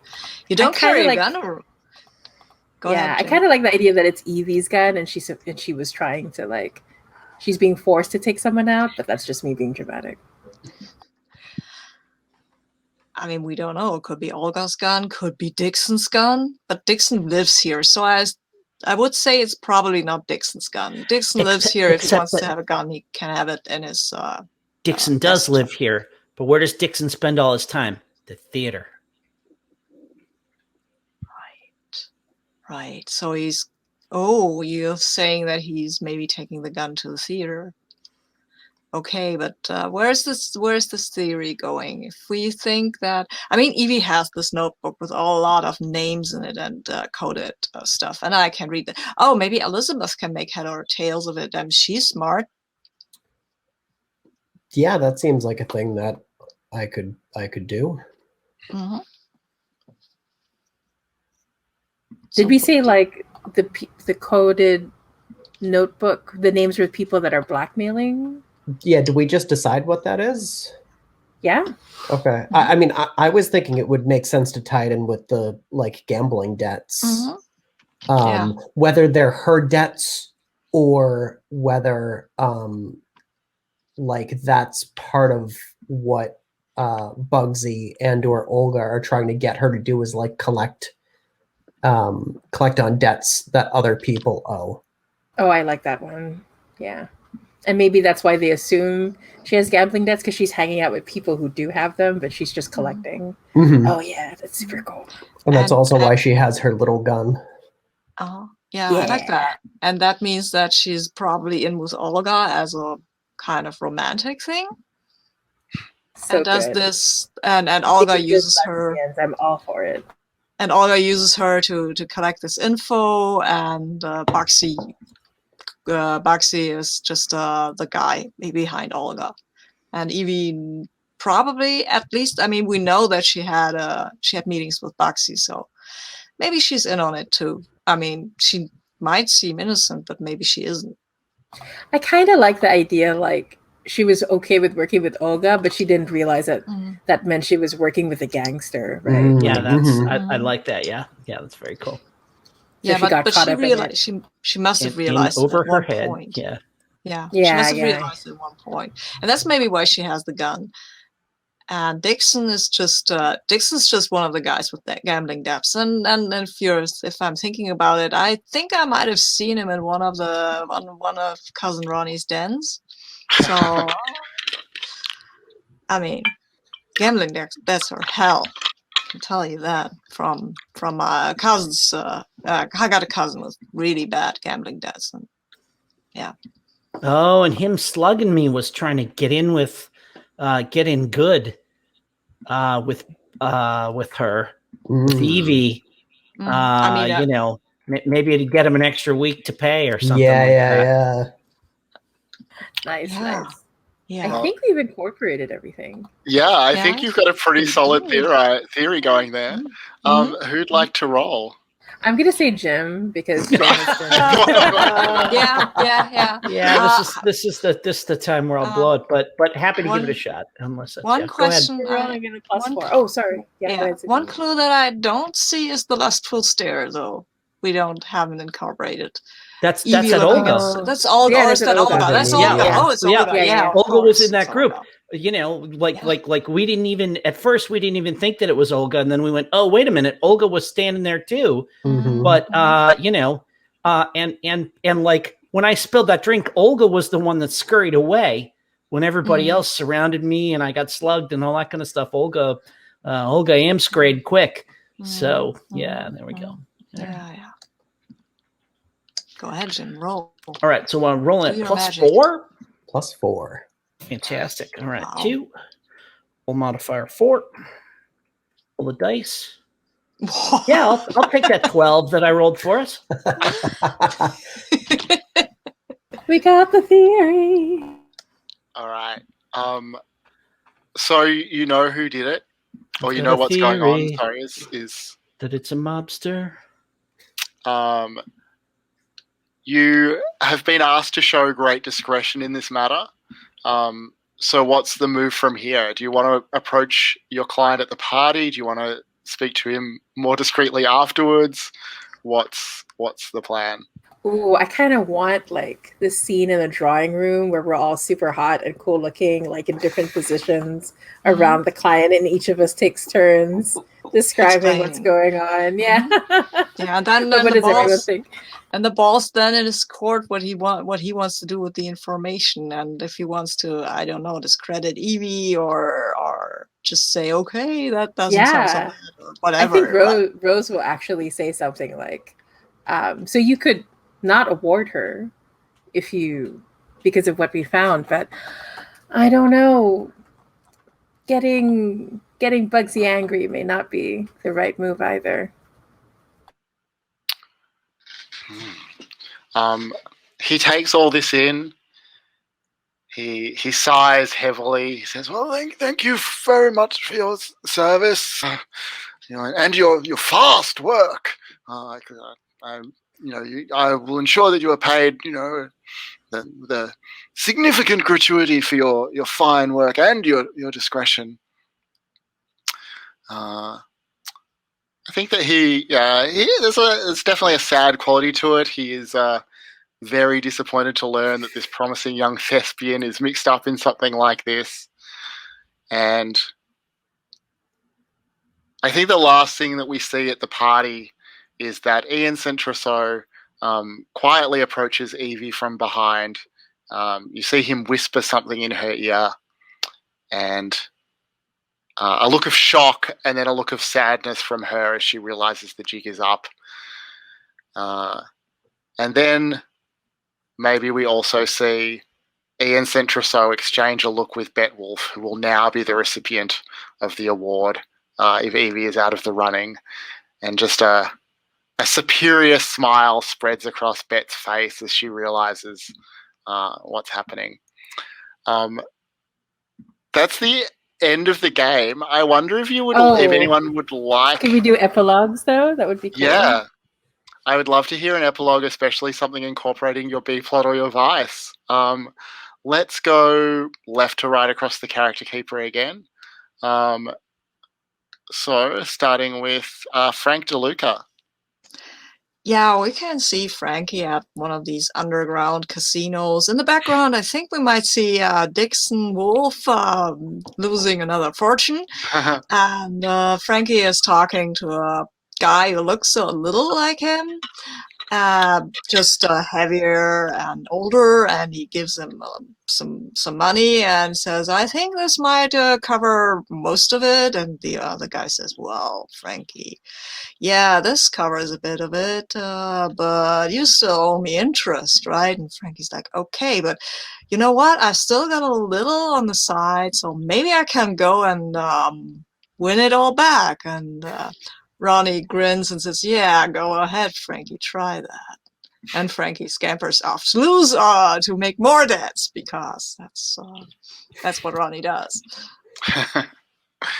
Rose, what's your epilogue? I think we see Evie like packing her suitcase, right? And I think she's trying to. We don't know where she's headed, right? But as soon as she gets out the door, we see Rose is waiting there, and like in the same way that she was sitting in the gazebo, she's sitting on top of the hood of a car, and she's got this large hat on. And Rose says, "Oh, Evie, the thing about the naked city is that it eats up people like you and me. And so the real trick is to get out while you're ahead."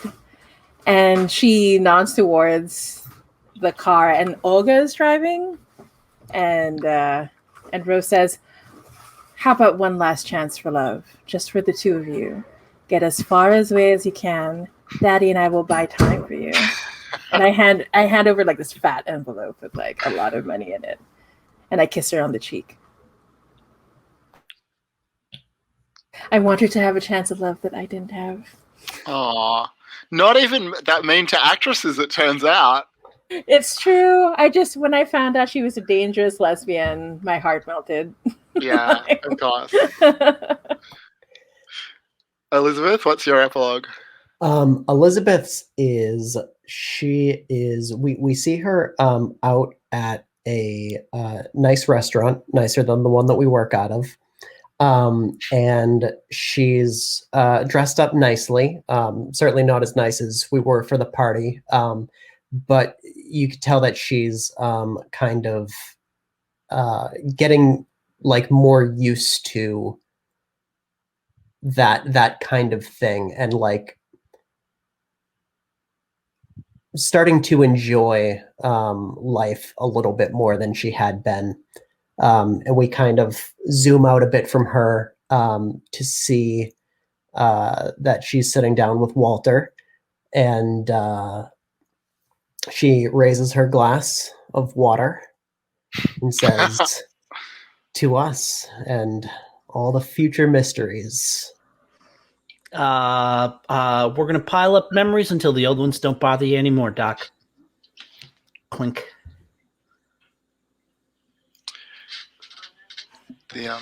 Sorry. So good. That was great. Sorry, I just got distracted by someone at the door.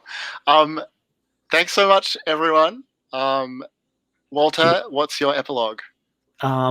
You said thanks so much, everyone. I was like, I want an epilogue too. I really got thrown by someone opening the door. I didn't. That's so funny. So like I'm punch drunk right now at this point. So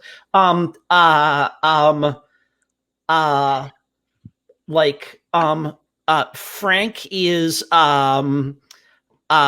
walking out of walking up from some cellar, and he's just like he's got some horse race tickets that he's just like tearing into shreds, and like viciously ripping to pieces.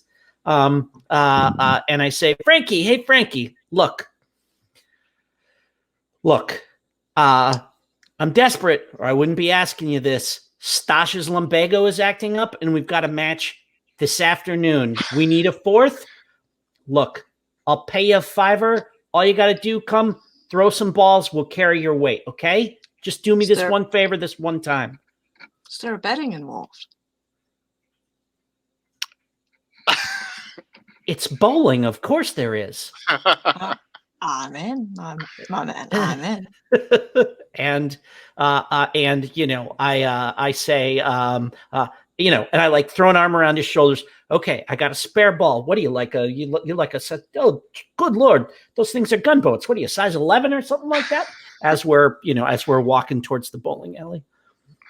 The beginning of a beautiful friendship. All right. Thank you so much, everyone. Amazing. That was really fun. I would love to do a round of stars and wishes. So stars, just something you enjoyed or appreciated about the game, and wishes, I guess here, just like, Mike did ask for any feedback that people have about the game. So any thoughts or reflections or anything you'd like me to pass on to him, that would be great.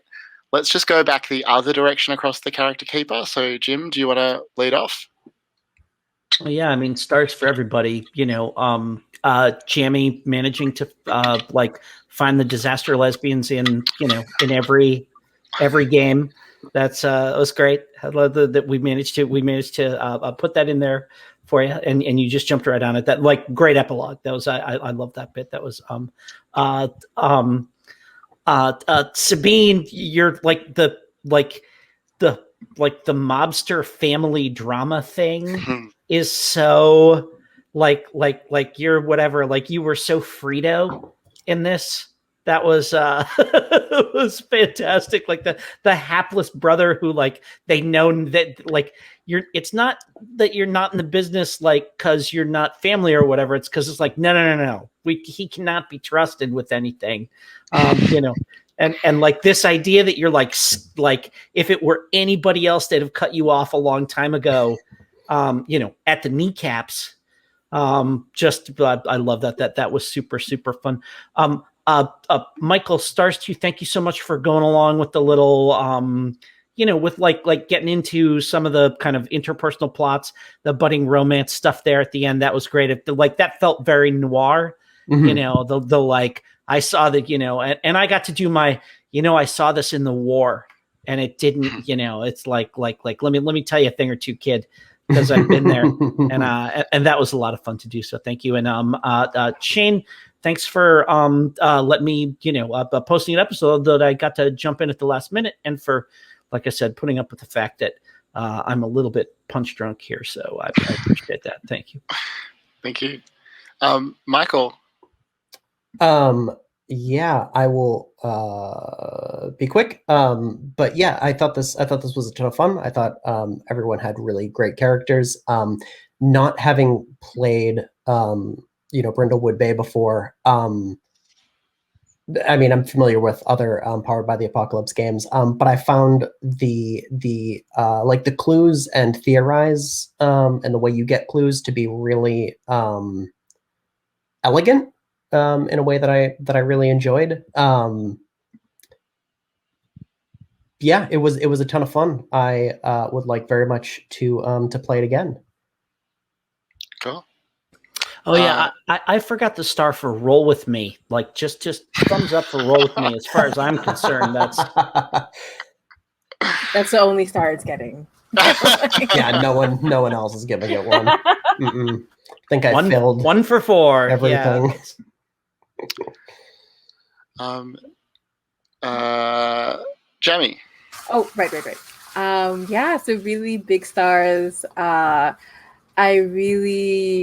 This is so much fun. I really loved hearing everybody's stories and their ideas. It was super good.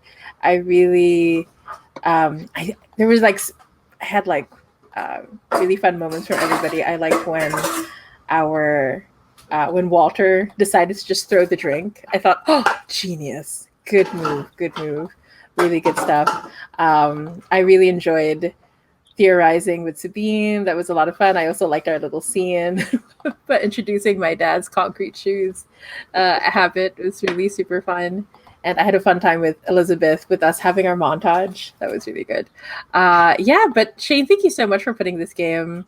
Because when you talked about it on the podcast, I was like, oh my gosh, this sounds like so much fun. So when you put it up, it's like, yes, I get to play.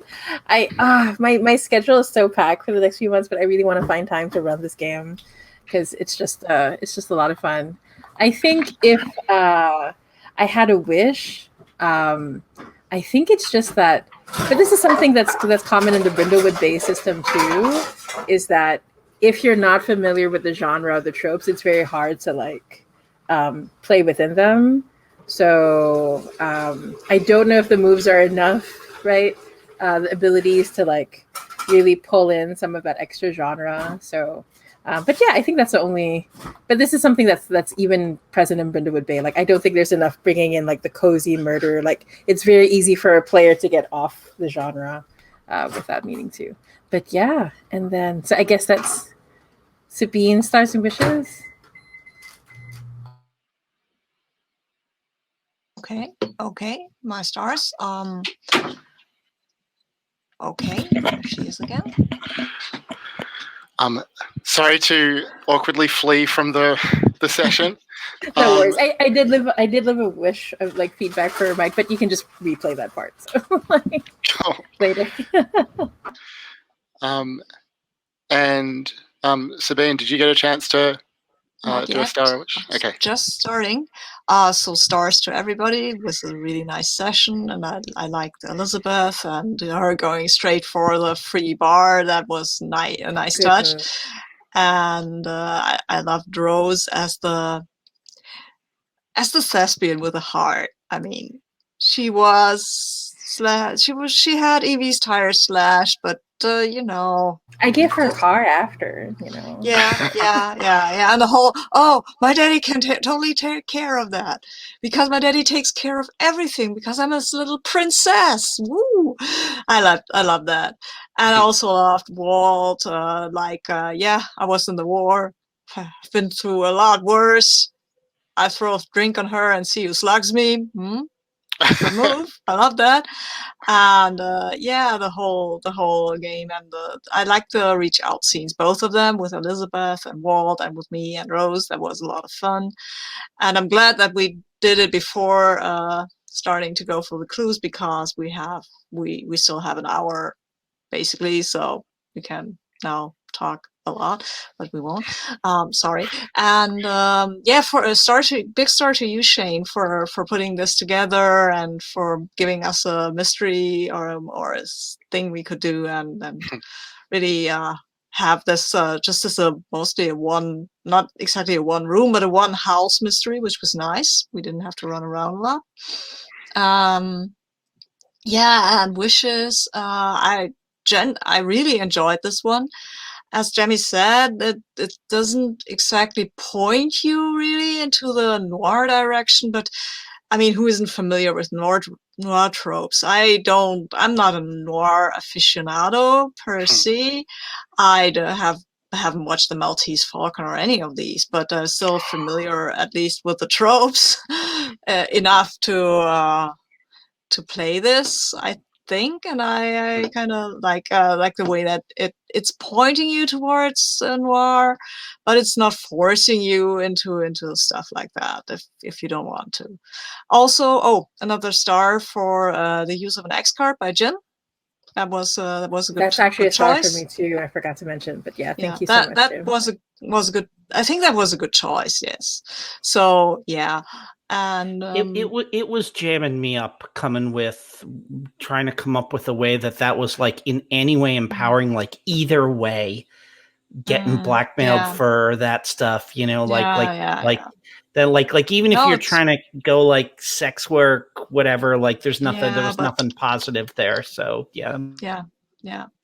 One thing I have about the game is I think we didn't use these end of session moves, but I looked at them and I saw, did you resolve a B plot? And I think as feedback to Mike, maybe it's, did you take steps to resolving a B plot would work better, because some of these B plots you can't resolve them in a session, but you can make steps in every session. So I think that would be a little smoother and would give you more XP, and who doesn't like XP, right? And I think that's otherwise I really like this iteration. The gumshoe moves make a lot of sense. The hearts were awesome, and we had to lose use a lot of them, so start to the roll with me. So we have to use lots of these hearts. True. That's a good one. What do you mean? The hearts of stone and the heart of gold. Just rubbing it in. What do you use those? Is that there's like a mechanic with that? Just rubbing it in. Well, yeah, that's we don't all roll like you it's do, late. Jim.